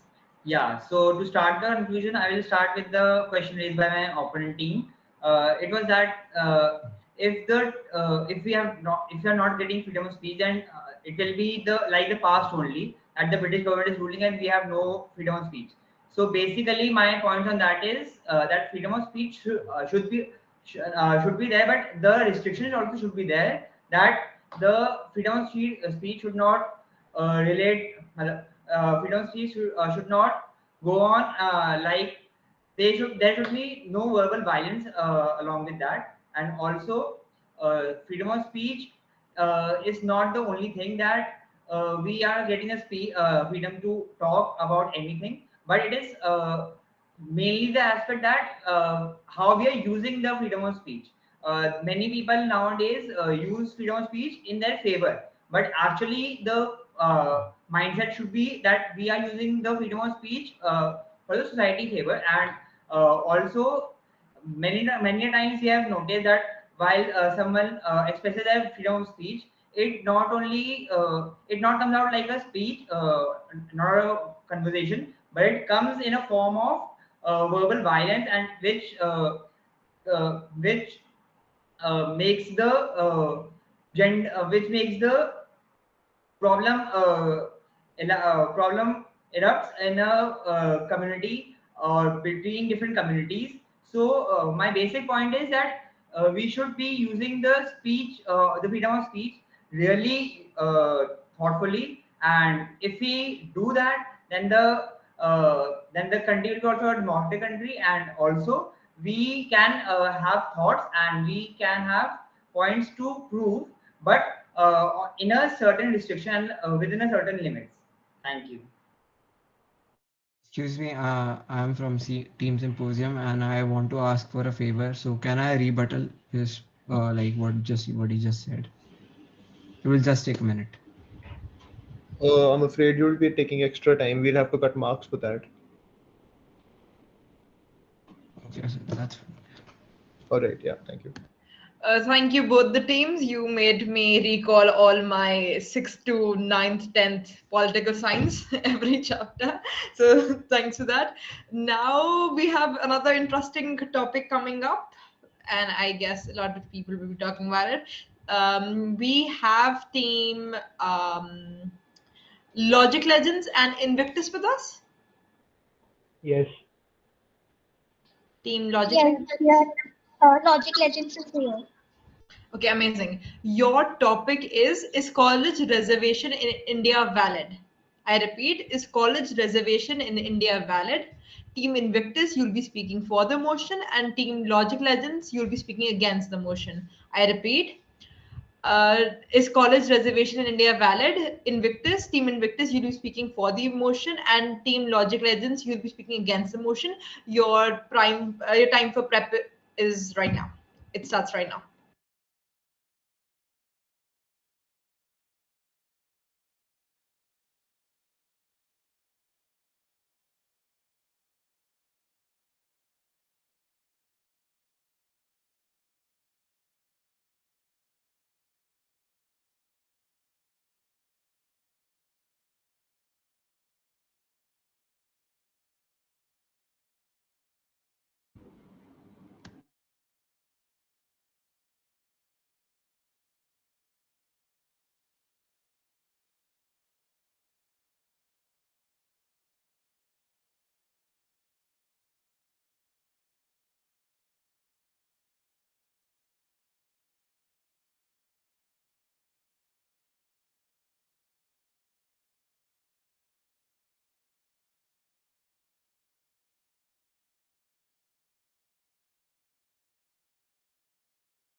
I'm Chahat Kapoor from Legal Eagles.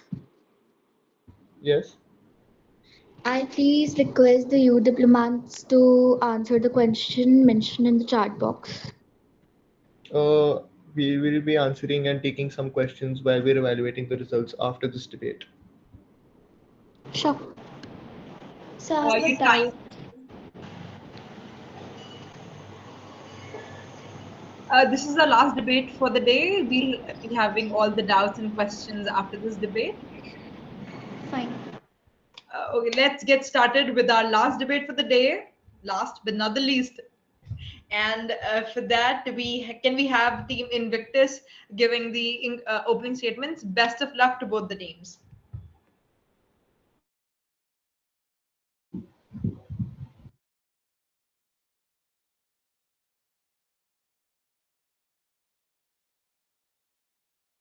Team Invictus.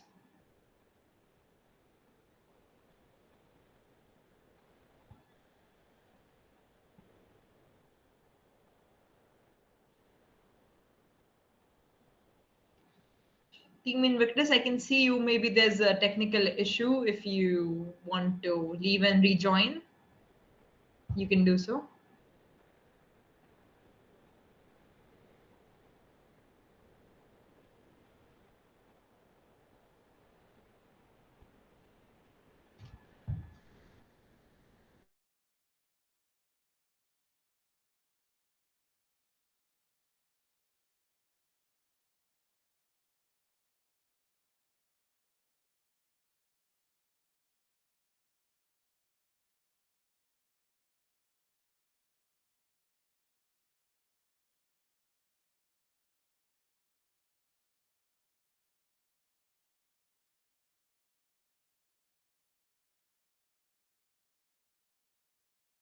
Team Invictus, can I have a verbal confirmation that you are still here? Or a written one? Anything will work.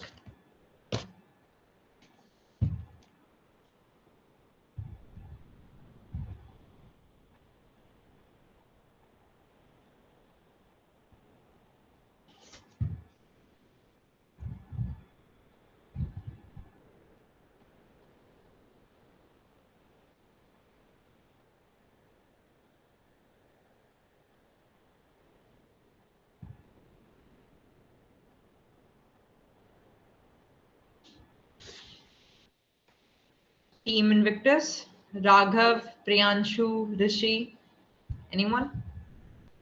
We are Team Logic Legends. Are you? Yes, ma'am. Okay.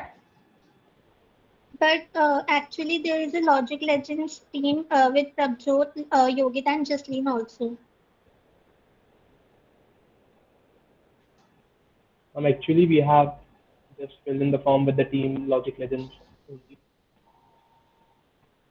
Okay, just a minute.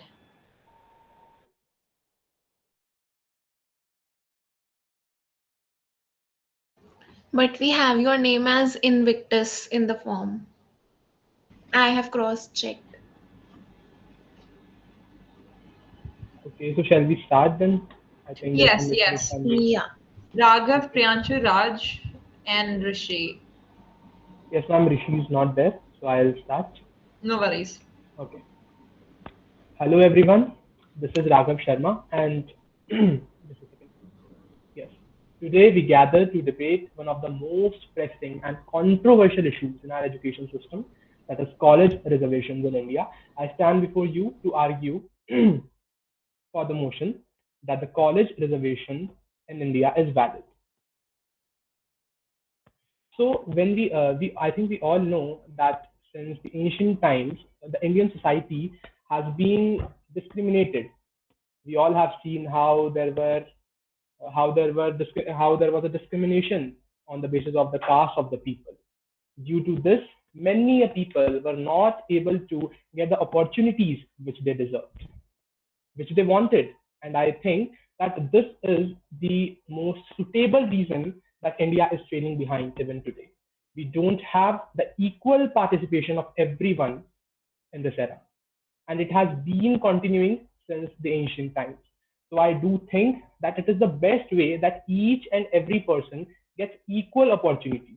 I know that some of the people can think that this is just again a kind of discrimination, but we should keep in mind those who were discriminated against because those who were discriminated as they belong to a certain caste, they belong to a certain creed. It was not right. So I think it is right that we give them all the opportunities which they deserve by giving this reservation. I think that's from my side. Thank you. Thank you so much. Raghav, can I have the other team giving their opening statements for against the motion? Yes, good evening, everyone. In my team, Yogita, Jasleen, and myself, Prabjot, we are debating on the argument that college reservation be valid or not, and we are standing for against the motion. And I would like to begin with the fact that I think that it should not be valid because there are three major reasons that I believe for it. Firstly, the thing is that there is always a chance of corruption that fake certificates can always be made by people.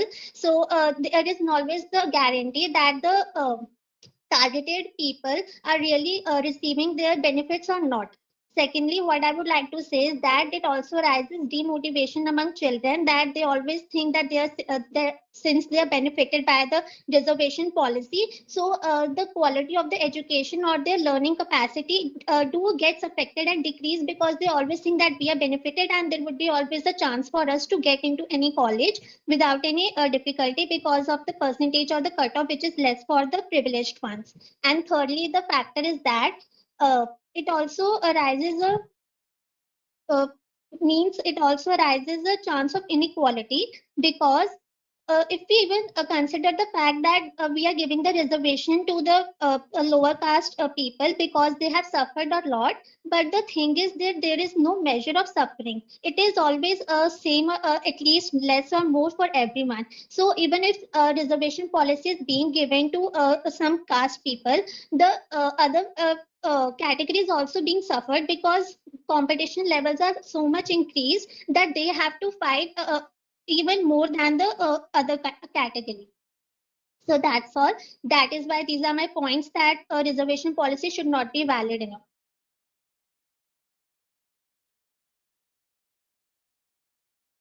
Amazing. Now, can I have the team speaking for the motion give their rebuttal? Yes, on that. Okay, so my dear delegate just said that almost all the people have the same kind of background. I don't think so. If you are from a family which was denied education because just only by an accident of birth you belong to a certain community, you were not even having the basic necessities of life. You were not able to go and just feel yourself inclusive in an environment. How can this be compared to someone who is having all the opportunities from the birth? I do think so that promoting social justice is the core motive of our state. Hence, the reservation system must be rooted again and again. The reservation system plays a pivotal role in bridging the educational gap also. Moreover, I would like to suggest that encouraging diversity and inclusion in our system is also important. The reservation system not only promotes inclusivity, but it also ensures that the diverse voices are represented in all academic space, and also it enhances representation in professional fields. I think we all know that how the top position in government in nowadays is just occupied by the top class societies as said by us. But I do think so that equal opportunities must be given to all of us, also those which are trailing behind just because by the accident of birth they were born in some so-called lower class. I think that is all from my side. Thank you. Thank you very much for your rebuttal. Can I have the other team giving the rebuttal as well? Yes. Should I start? Yes, go ahead, please. Okay.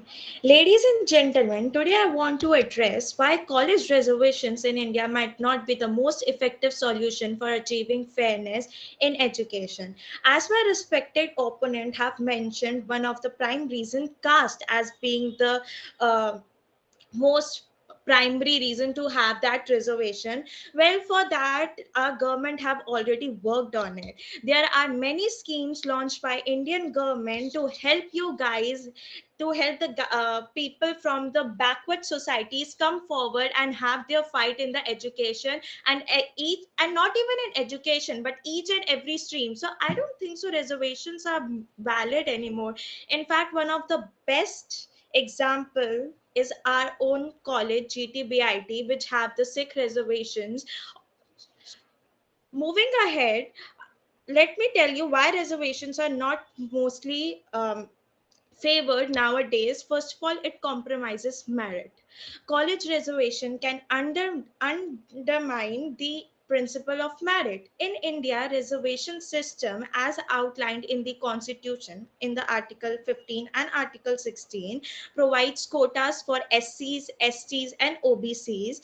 Well, while this aims to provide equal opportunities, it sometimes means that students are admitted based on their caste, based on their fake caste merits, and not on their academic solutions, not on their academics merits. Well, supporters argue that reservations are necessary to balance historical disadvantages. However, we should focus on improving support and preparation for all students throughout additional programs and resources rather than compromising on merit. Second, it creates divisions. Reservations can create and enforce social divisions by assigning seats based on caste and class. The system might depend on social divides instead of fostering unity. Again, critics will be there saying that proponents of reservations argue that they help integrate disadvantaged students into mainstream education. Instead, we should focus on universal reforms that benefit all students equally. With this, I would like to conclude my statement. Thank you very much. Now, can we have both the teams giving their concluding statements? Yeah, good evening.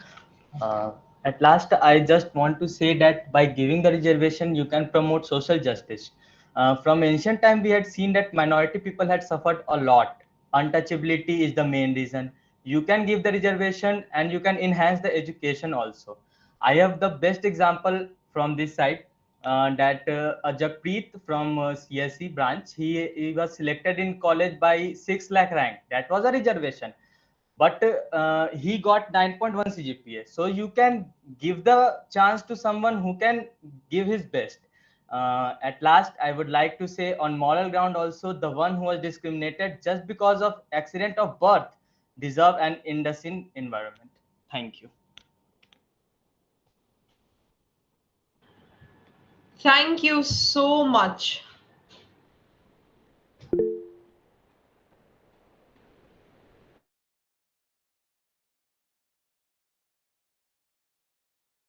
All right, we can give a chance for people to answer the questions that were asked to them in the chat. So whoever wants to answer the questions can raise Can their I hand. start with the conclusion part? All right, yeah, sure. Yes. Sorry about Oh, that. okay, mistake. Okay. So as Pranshu said about the 6 lakh rank and 9.1 CGPA, so we all know that college exams, how we cheat in exams like every time.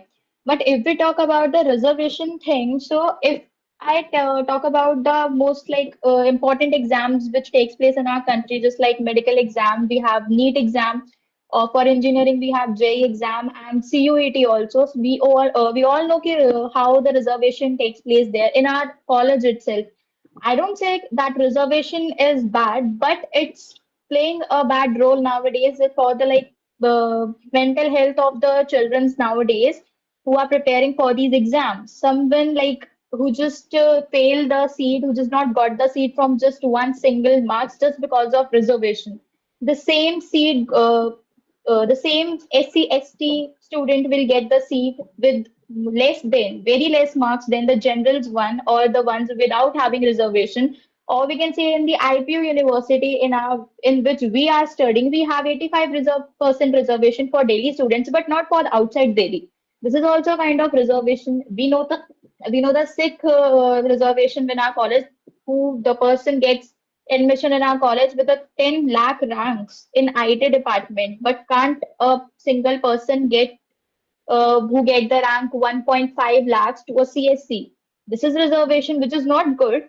But yeah, on concluding, we know the past times reservation is important for the poor, but not now, as it's misleading everyone and it's really bad for the mental health of the students and as well as their parents also, and for the education system. And we just concluding it with like we can't get the minds creativity with the reservation students than the actual students who deserve that. And thank you. Thank you so much, all the teams. Thank you, everyone, for your compelling arguments and thoughtful insights. You've given us a lot to think about, and we're sure the judges will have a tough decision ahead.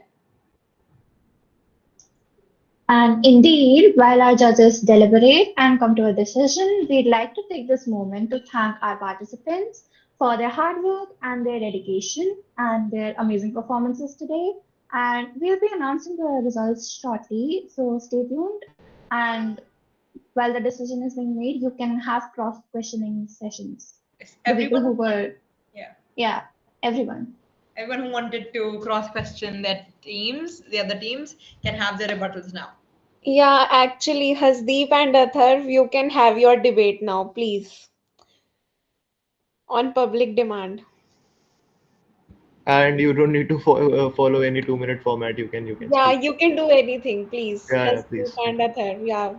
Free reign. You were great in the chat box. Now you can go ahead. Nice. I want to start with my motion that freedom of speech is must. That's all. I have written all in chat. I don't want to explain myself else. I want to hear what his thoughts on. After that, mic drop. Okay, so first things first. First of all, I would like to explain that you said that freedom of speech should be there. I have accepted that. Secondly, I want to say that freedom of speech should be there, but in a limitation. Their ethics should be followed. Their ethics should tell what, like what limit they have to reach. If their ethics tell that they can reach like at the bottom, at the bottommost of the speech, they can and speak anything they want, but Hindi में बोल सकते हैं क्या शुरू हो जा हिंदी में बोल सकते हैं चैट में आ गया भाई शुरू हो जा अच्छा सो बेसिकली मैं ये कहना चाहता हूँ कि अगर उनके एथिक्स बोलते हैं तो दे कैन मतलब कितनी भी वर्ल्ड वायलेंस वो कर लें बट अगर उनके एथिक्स उनको मना करते हैं लिमिट करते हैं कि they have to be like एक पॉइंट तक ही उनको बोलना है उसके बाद they have to restrict themselves and they should follow their ethics not the freedom of speech like freedom of speech कहता है कि कुछ भी तुम बोल लो बट वो नहीं चाहते और डेमोक्रेटिक कंट्री में respect should be also their freedom of speech के साथ रिस्पेक्ट भी होनी चाहिए तो आई वुड प्रेफर कि रिस्पेक्टफुल रहे हम स्पीच को फ्रीडम देते हुए तो माय पॉइंट इज दिस भाई देख मैं तेरे को ना एक सिंपल सी एक बात बताना चाहता हूँ ठीक है तू एक देश में है ठीक है इतना बड़ा देश है इतनी बड़ी डेमोक्रेसी है इससे बड़ी डेमोक्रेसी किसी देश में नहीं है ठीक है और ना हम अभी बात कर रहे हैं कि फ्रीडम ऑफ स्पीच होनी चाहिए या नहीं होनी चाहिए तेरा मैं सिंपल सी बात बताता हूँ अगर मैं इस देश में बोल दूं कि भाई ठीक है आज के बाद से सबके पास एक ये माउस होना चाहिए ठीक है अब जिसके पास माउस नहीं है उसका देश निकाला कर देंगे ऐसे लॉ नहीं बनते ना सिंपल सी बात है तू कह रहा है कि भाई फ्रीडम ऑफ स्पीच होनी चाहिए बट एथिक्स के साथ होनी चाहिए भाई मैं नहीं मानता तू जो बोल रहा है ना वो पता है प्रधानमंत्री को ऐसे अवेयरनेस के फॉर्म में फैलानी चाहिए बात बट तुम ये बोल दो कि भाई फ्रीडम ऑफ स्पीच के साथ तुम ये वर्ड्स नहीं बोल सकते हो भाई तू वैलोरेंट का वैनगार्ड है क्या जो मतलब वर्ड सिलेक्ट करके उनको मतलब चुप चुप करा रहे कि हाँ भाई ये तुम नहीं बोल सकते जैसे ही बोला इसका सर्कल हम कर देंगे ऐसे थोड़ा ना होता है भाई देख रूल तो ये भी बनता है कि तुम्हें रैश ड्राइविंग नहीं करनी चाहिए लोग करते हैं तभी तो लीगल सिस्टम है और तू कह रहा था कि भाई फ्रीडम ऑफ स्पीच नहीं होनी चाहिए भाई मैं किसी का मर्डर कर दूं ना मैं एथिकल काम नहीं कर रहा मैं रिलीजन के बारे में बोल दूं मेरे को कोर्ट लेके जाएंगे मेरे को पुलिस पकड़ के लेके जाएगी हर बंदा हर गलत काम करेगा तो भाई अगर मैं कोई गलत काम करता हूँ तो तब भी मेरे को एक पब्लिक डिफेंडेंट मिलता है ताकि मैं अपनी मुंह की बात रख सकूं। सो फ्रीडम ऑफ स्पीच वहां पे भी है। अगर तू अपने एथिक्स को मानता है ना, और एथिक्स को हमारे देश में इम्प्लीमेंट कौन करवा रहा है? जुडिशरी करवा रही है। जुडिशरी की आंखें अंधी होती है। वो किस पे मानते हैं? एविडेंसेस पे। और एविडेंसेस क्या होते हैं? मेरा एक तरीका कि मैं एक्सप्रेस कर सकूं। It is my freedom to express, ताकि मैं बोल सकूं, मैं शपथ लेके बोल सकूं। सारी बातें मान ली, बट अगेन वही बात है कि जो आपने रैश ड्राइविंग वाला एग्जाम्पल दिया, रैश ड्राइविंग भी रूल बना दिया है, बट द एथिक्स कहते हैं कि मतलब कुछ लोग एथिक्स कहते हैं कि why to follow the rules, we can मतलब हम रूल्स तोड़ सकते हैं। इट्स दैट ओनली कि एथिक्स उनकी मर्जी है कि मतलब उनको लेट हो रहा है तो दे आर कि चलो रूल्स तोड़ो, अपने काम पे जाओ फटाफट से। तो कमिंग टू दिस पॉइंट, हमें एक मतलब फ्रीडम ऑफ स्पीच है, मान लिया हमें अपनी मुख्यत रखने को मिलती है, दैट इज गुड। बट अगर हम उस पॉइंट पे भी हम फ्रीडम ऑफ स्पीच का गलत यूज कर रहे हैं, मैं वो वाला एस्पेक्ट उठा रहा हूँ कि फ्रीडम ऑफ स्पीच होनी चाहिए, बट इस टाइम में बहुत लोग ये करते हैं कि वो मिस यूज करते हैं अपने मतलब फ्रीडम ऑफ स्पीच को। तो वो रिस्ट्रिक्शन होनी चाहिए उस चीज की, मिस यूज ना करें। फ्रीडम होनी चाहिए नो डाउट, बट मिसयूज नहीं होना चाहिए। भाई मैं वही समझा रहा हूँ, मिस यू हमने ये रूल बना दिया कि तुम्हारे पास फ्रीडम ऑफ स्पीच हो है, बट जो मिसयूज वाली बातें है ना, मान ले जैसे मैं तुझसे बात कर रहा हूँ, ठीक है, ये रूल है कि मैं तुझसे कुछ भी बात कर सकता हूँ, तू मुझसे कुछ भी बात कर सकता है, बट मैंने बीच में गाली दे दी, ठीक है, दैट इज बैड। अब कल को तू कोर्ट चलागा कि इसने मेरे को ऐसे से बोला है, ठीक है, वो कोर्ट में जो भी बात होगी, तो भाई ये थोड़ा लॉ ये रूल थोड़ा ना बनाया कि तुम ये वर्ड्स नहीं बोल सकते। हमारी इतनी डाइवर्सिटी बढ़ी है, देख इतने रिलीजन्स है, जो मेरे रिलीजन में मान ले एक सही हो, वो मान ले दूसरे रिलीजन में ऐसा सही ना हो, ठीक है, तो ऐसे वो कुछ ये तो कर नहीं सकते। हमारी सेक्युलर कंट्री, एग्जाम्पल ले रहा हूँ, ठीक है, कि ये बंदा जो मेरे रिलीजन में सही है वो दूसरे के रिलीजन में क्या पता सही ना हो, तो सबको साथ लेके चलना होता है। तो एक लॉ बनता है कि भाई फ्रीडम ऑफ स्पीच तुम्हें दे दी है, हम तुम्हें ऑपरेस नहीं करेंगे जैसे ब्रिटिशर्स ने करा था, ठीक है। हमारी सबसे बड़ी डेमोक्रेसी है, हमने यूएस यूके हमने सारी डेमोक्रेसी मिला के 360 पन्नों की डेमोक्रेसी अपनी पूरी बनाई है, सबसे बड़ी डेमोक्रेसी। उसमें हमने ओपन एंडेड हमने लॉज बनाए हैं कि भाई तुम्हारे पास फ्रीडम ऑफ स्पीच है। अब इतना बड़ा देश बनाने का अगर सपना देख रहे हैं तो इतनी बड़ी जुडिशरी भी तो बनाएंगे, इतना बड़ा लीगल सिस्टम भी तो बनाएंगे। तो लीगल सिस्टम यही तो तेरे को रोकेगा कि हाँ भाई, कल अगर मैंने तेरे को कुछ फालतू बोला तो यही तभी तो रोक रहा है वो। ओके ब्रो काउंटर कर लो 2 सेकंड। या गुड भाई यू कैन जिसको गो। काउंटर करना करो भाई, नहीं, कोई दिक्कत नहीं। मेन काउंटर पता है क्या है, देख पॉइंट ये है भाई, एक्चुअल में तो जो बोल रहा है वो किसी कंट्री में रिसीव हो नहीं सकता। मींस इंडिया की प्रेस फ्रीडम रैंकिंग पता है कितनी है? 143। Why? Because they can't have freedom, नहीं हो सकता, बिकॉज पॉसिबल ही नहीं है। बिकॉज तू देख भाई, जब फ्रीडम होगा ना, बहुत सारे लोग होते हैं, बहुत सारे ओपिनियंस होते हैं हर एक बंदे के। तो डिफरिंग ओपिनियन से क्या होता है भाई, कंट्री इतना बड़ा कंट्री है इंडिया, ठीक है, you are saying right, but diversity भी मेंटेन करनी पड़ती है। सो किसी भी कंट्री के अंदर ट्रू फ्रीडम ऑफ स्पीच करना इज माइंड ऑफ फैक्ट नहीं कर सकते, चाहे कितना भी अच्छा लॉ लेके आओ भाई। एक्चुअल भाई रियलिटी है वो, true freedom of speech is something that you can't attain. कर आप रखो उसको एज अ सेक्ट रखो, freedom of speech should be provided, but होता क्या है, if you see nowadays you would come over a bill, एक बिल आ रहा है अभी, that is banning the freedom of news media outlets that are being rendered on online streaming. अगर आप देखोगे अभी बिल पास भी होने वाला है, there were copies around it. क्यों भाई? Because they can't allow. कुछ कुछ चीजें आपको रखनी पड़ती है to have a functioning democracy और to have even authoritarian rule. और एक्चुअल में इंडिया का देगा, India is not a full democracy even by press freedom index. उसे बोलते हैं authoritarian democracy because they want to control some systems, और वो रैंकिंग फ्लक्चुएट होती रहती है ओवर ईयर्स। बट एक बात समझ, किसी भी कंट्री के अंदर वो चीज करना पॉसिबल नहीं है। I would like to counter, but हाँ मेरा पॉइंट ये था बेसिक। मैं कुछ बोलूं? हाँ बोल भाई, प्रिटेंशन नहीं। भाई मैं 3 बातें बोलना चाहूंगा, तेरी तीनों बातों का जवाब देना चाहूंगा, ठीक है भाई। बोलो। पहली बात आपने बोली कि इंडिया में इतने कल्चर्स हैं, इतना कुछ है, ठीक है, तो भाई इतने कल्चर्स की हर फ्रीडम ऑफ स्पीच नहीं मान सकते। तुझे पता है मैंने अभी यही सेम चीज हसदीप को ही बोली थी। मान ले मैं किसी एक रिलीजन से हूँ, एक दूसरा बंदा किसी और एक रिलीजन से है, हमारी जो मेरे लिए सही है क्या पता उसके लिए सही ना हो। अब कल को हम बहस कर रहे हैं, तो मैं ना एक कोट करना चाहूंगा। रॉबर्ट हॉब्स करके एक बंदा है, उसने कोट दिया था, one man's morality is another man's immortality. मतलब एक बंदे के लिए जो मॉरल वैल्यूज है वो दूसरे के लिए क्या पता ना हो, ठीक है। और ये जो कोट है ना, मेरे को जहां तक याद है कोई बुक से, मैं Ralph, I don't remember the book, but मैंने पढ़ा है, मैंने पूरी बुक पढ़ी है। तो देख मैं इसको एक्सप्लेन करता हूँ ढंग से। बेसिकली हम दोनों कॉन्ट्रोडिक्टरी बात कर रहे हैं, जैसे हम दो लोग हैं कि भाई मेरे लिए ये सही है, वो कह रहा नहीं मेरे लिए सही नहीं है। तो भाई I am repeating it again, हम ये बात नहीं कर रहे, अब ये तू ना भटक रहा है। हम सिर्फ freedom of speech, the way we are expressing, ये बात करें। मैंने इस बंदे से एक्सप्रेस करा कि मेरे ये थॉट्स है, उसने मेरे से एक्सप्रेस करा ये थॉट्स है। राइट्स भी तो नहीं चाहिए ना। अगर कम्युनल राइट्स पे राइट्स पे बात आ रही है, तभी तो हमारे लीगल सिस्टम्स आते हैं। अब सेकंड चीज, अब अगर हमारे लीगल सिस्टम आ रहे हैं, तो लीगल सिस्टम किसके अंडर आते हैं? जुडिशरी। और जुडिशरी अपनी क्या है? जुडिशरी तो इंडिपेंडेंट बॉडी है ना। And as you said, judiciary democracy का इंपॉर्टेंट पार्ट है। मोनार्की में, सेमी मोनार्की में और डिक्टेटरशिप में कहीं पे जुडिशरी को नहीं मतलब दिया। सिर्फ एक डेमोक्रेसी जिसमें जुडिशरी को एक इंपॉर्टेंट पार्ट रोल प्ले करने के लिए दिया।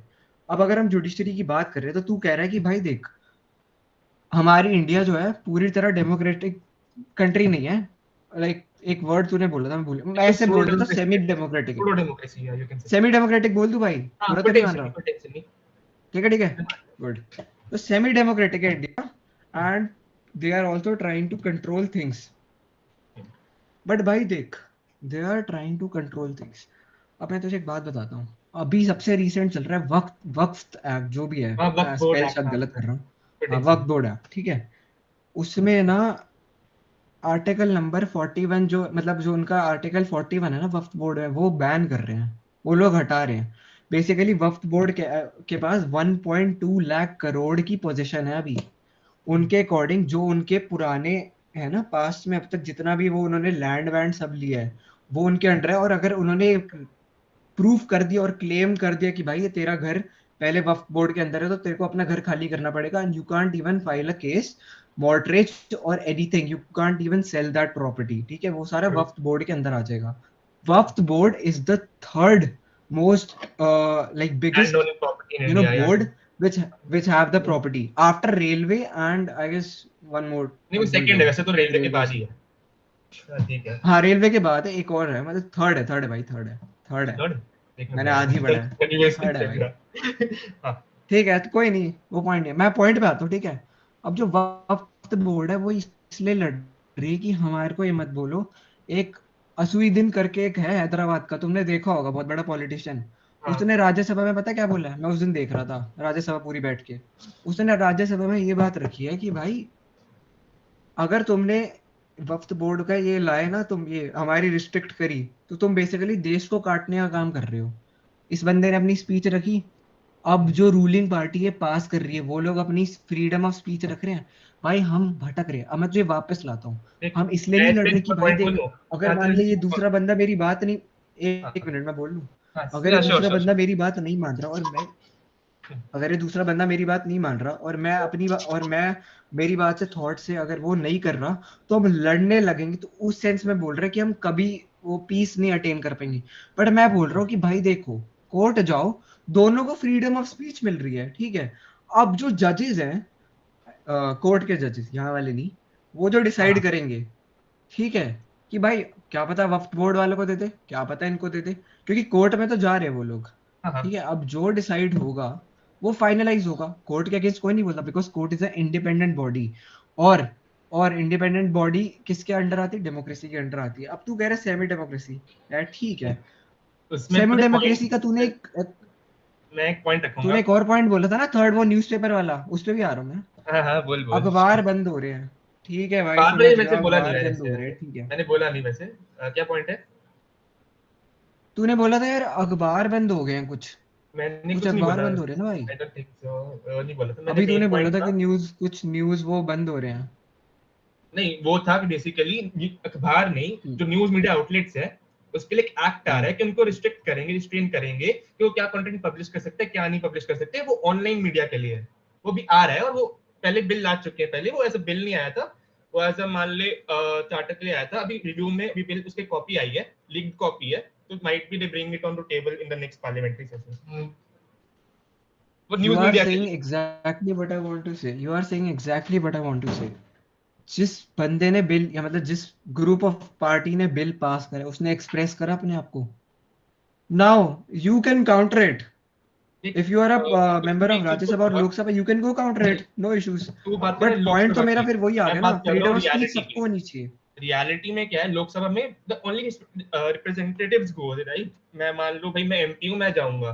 अब प्रॉब्लम क्या है भाई, वहां पे भी चीजें देखिएगा, दे आर कटिंग्स कि भाई इसका क्लिप कट कर दो, इसका क्लिप ऑफ शो कर दो. वो भी होता है भाई, ऐसा नहीं है everything goes on live. First thing. Secondly उसके बाद भी भाई एक आम बंदे के लिए तो देख भाई कितने न्यूज जर्नलिस्ट जेल में है भाई, अभी चेक कर ले. You will get a lot of data कि इतने लोग जेल में क्यों है भाई. They said something, you don't know why, and they are on like bail भी नहीं मिल सकते उनको, क्योंकि भाई क्या क्या लॉज लग रखे हैं भाई. They have got derogatory laws जो भाई उनको नॉन बेलेबल ऑफेंसेस है भाई, and they have done nothing. तो भाई पॉइंट ये नहीं है, पॉइंट ये है भाई किसी भी कंट्री के लिए. बांग्लादेश का एग्जांपल ले ले. बांग्लादेश में क्या हुआ, news media outlets went wrong and there are many conspiracies. But बहुत चीजें होती हैं ऐसी भाई, कंट्री में कंट्रोल करने के लिए कितनी, किसी बड़ी कंट्री को, आई एम कोटिंग दैट, किसी बड़ी कंट्री कंट्रोल करने के लिए you need to have partial independence of speech. Full independence of speech आप एक्सेस कर नहीं सकते. इट्स नॉट हो ही नहीं सकता वो कभी.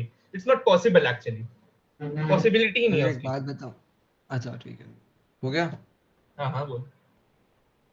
फुल इंडिपेंडेंस ऑफ स्पीच है, पता है कैसे? कैसे? तू आज इस मीट में, यही फुल इंडिपेंडेंस ऑफ स्पीच है. तू अपने आप को एक्सप्रेस करे, यही फुल इंडिपेंडेंस ऑफ स्पीच है. अगर हम बड़े लेवल पे जाते हैं, गवर्नमेंटल लेवल पे यार. अच्छा तू कंप्लीट कर ले पहले. नहीं बट ठीक है, सॉरी यार, तू बोल ले, मैं काउंटर कर दिया, सॉरी. You can. मैं कह रहा हूँ मच्छर तेरी. मैं कह रहा हूँ कि मैं कह रहा हूँ कि देखो, अगर हम बड़े लेवल पे जाते हैं, ठीक है, तेरे बांग्लादेश वाले पॉइंट पे भी आऊंगा. अब हम बांग्लादेश की बात करते हैं. वहां पे इतने राइट्स हो रहे हैं, हिंदू के साथ भी अगेंस्ट बहुत कुछ हो रहा है. बट क्या यूएस दिखा रही होगी हिंदू के बारे में? इंडियन मीडिया दिखा रही होगी? बिल्कुल दिखा रही होगी. क्यों?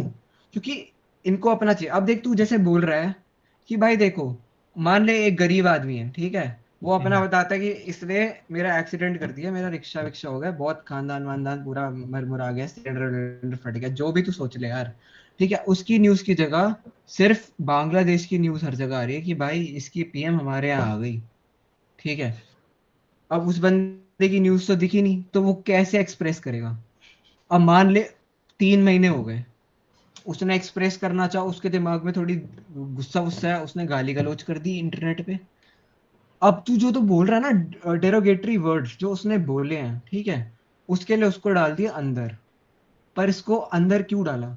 अब एक बात बता, उसको उसको बोलने का पूरा चांस दिया, उसको बोलने का पूरा चांस दिया कि भाई देखो तुम, उसके पास पूरा इंटरनेट अवेलेबल था, सब कुछ अवेलेबल था, उसने पूरा अपना बोला, उसके बाद उसको फुल फ्रीडम ऑफ स्पीच दी. अब अगर वो आउट ऑफ द वे जाके किसी के again religious ethics, moral values, इनके अगेंस्ट जाता है, तो भाई अगर पुलिस या फिर किसी भी अबव गवर्निंग लॉ बॉडी को ऐसा लगता है तो उसको डाल दे.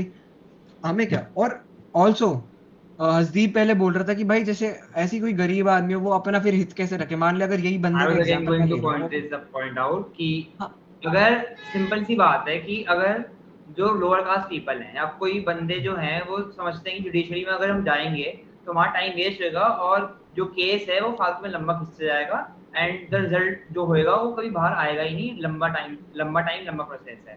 सो बेसिकली वो लोग तो कभी जाएंगे ही नहीं. लोअर कास्ट पीपल तो पहुंच ही नहीं पाते मेनली, ठीक है, वो अपना पॉइंट इतना रेस नहीं कर पाते. जब मिसयूज उनके सामने हो रहा होता है, जब फ्रीडम ऑफ स्पीच उनके सामने मिसयूज हो रही है by the upper caste people या फिर ऐसे बंदे कर रहे होते हैं जो जिनका लोग बोलना चाहें, कोर्ट में जाना चाहें, नहीं जा पाते. तो मिसयूज वाले जो एस्पेक्ट है, I am talking about that thing. तो मिसयूज अगर होएगा. All right, guys, I'm sorry I have to interrupt, but we have our results now, so पहले वो announce कर लेते हैं. हाँ चलो. All right. So Ananta and Harkirat, you can continue. काफी मजेदार डिबेट कंपटीशन हो रहा था. मतलब चैट जीपीटी को तो पीछे ही छोड़ दिया. So now it's time for a debate, for a result. I'm sure you must all be anxiously waiting for it. We maybe call our judges to tell the result, please.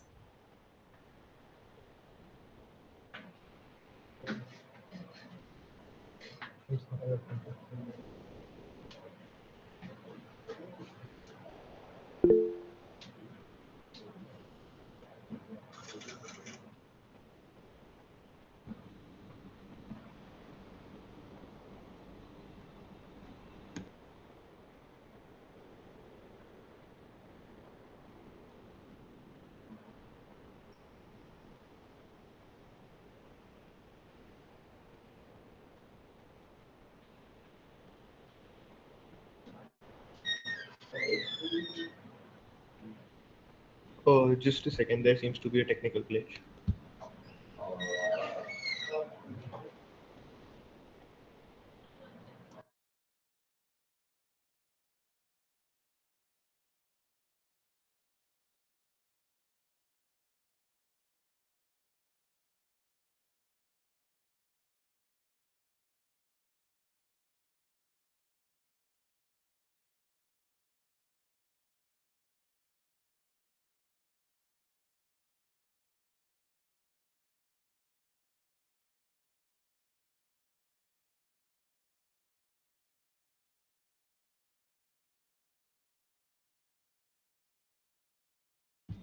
I think there is some technical glitch with the judges' mics. Ananya, I think you can, and Harkirat, you can announce the results. Okay, let's start with the runner-ups. Harkirat. So the runner-up team is the Discourse Crew, and their topic was centralization promotes growth, but decentralization provides rights. Do we have the team with us? So we also have another runner-up, which are the Logic Legends, and I think their topic was one second.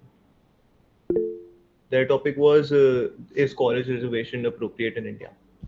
So congratulations both the runner-up teams. And now the moment we've been waiting for, the winner of this competition is Symposium, whose topic was freedom of speech versus hate speech. Congratulations. Congratulations, guys. Well done. Well debated. Well done, every one of you. Well मैं done. Complete कर सकता हूँ अपनी बात मेरी Yeah, बीच में just रुक a गई couple यार of minutes हमारे को दे दो to wrap up, and then we can continue. Yeah, then you can go ahead. So Congratulations, Symposium, and a big round of applause for all our participants. You've all done an incredible job today. Thank you to our judges and everyone who made this event possible. It was truly phenomenal. Have a great day. I thank all our participants and our runner-ups and our winner for participating, and you will all be getting certificates shortly. We'll be in touch with you for that. I would like to thank our hosts Ananya, Harkirat, and the organizing team. Thank you so much. This wouldn't have been possible without your hard work and effort. And I would also like to thank our judges, Prachiti and Achitadi. Thank you for being here and making this possible. Let me just take a minute and announce the winning teams for each debate so that we can see who was the better debating team in each competition. So just one second. So for the topic,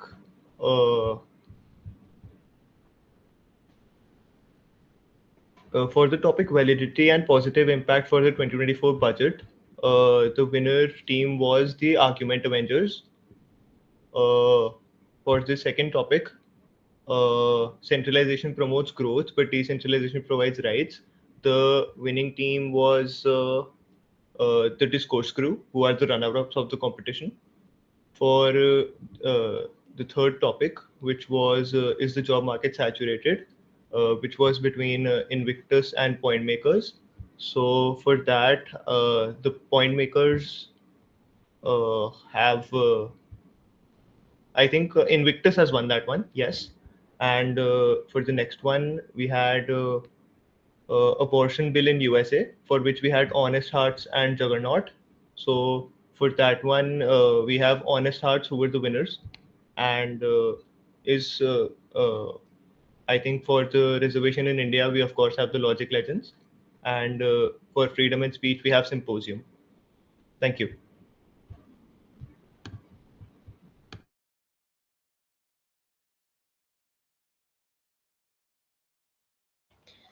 All right, guys. So we also have special mention and the best rebuttal. So for special mention, we have Athar, and the best rebuttal goes to Hasdeep. Thank you guys. Congrats. चलो sir continue करते हैं. अरे यार मैं कह रहा था कि मैं इसकी बात पे आ रहा हूँ कि एक्सप्लॉइटेड जो बंदे हैं, ठीक है भाई. एक second. Thank you guys. It was a nice meet. Everyone, bye. एक बारी लास्ट ग्रुप पिक्चर ले लेते हैं, उसके बाद तुम लोग कंटिन्यू करना अच्छे से. प्लीज. उसके बाद you guys can continue conversation. हम अलग मीट पे चले जाएंगे. हाँ, पूरा दिन झगड़ा कर सकते, कोई प्रॉब्लम नहीं. एक बारी सब कैमरा ऑन कर लो और भाई इंस्टाग्राम लाइव पे आके लड़ लो भाई, वही ट्रेंड है आजकल. भाई जल्दी तो बनाओ सॉर्ट एक. करा दियो फिर भाई, ठीक है. हाँ भाई एक जगह बैठूंगा, ये मेरा छोटा भाई है, मैं आ जाऊंगा, ये मेरा छोटा भाई है. भाई भाई आपस में मत लड़ो, है ना. ओके गाइस, एक पिक्चर ले लेते हैं. मतलब कोई ले लो, कौन लेगा? कोई जो भी स्क्रीन स्नाइप कर सकता है एक बार प्लीज कर दो.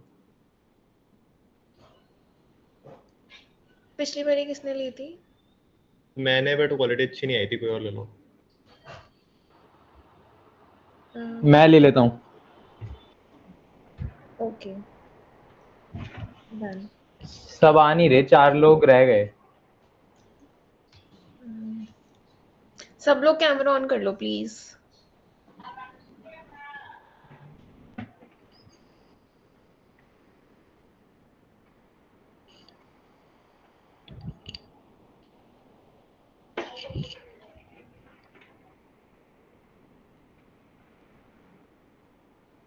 ले लूं पिक्चर? या हाँ, सब आ जाए, बस देख लियो. हाँ 1 मिनट. अरे भाई रुक जाओ 1 मिनट, मैसेज मत करो, वीडियो छुप रही है.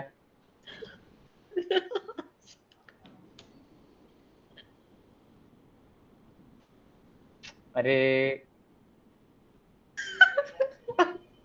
यार मान प्लीज के नहीं देते भाई. अब नहीं रुकेंगे. यार एक पिक्चर लेने दो प्लीज. हाँ ले ले. ले लिया.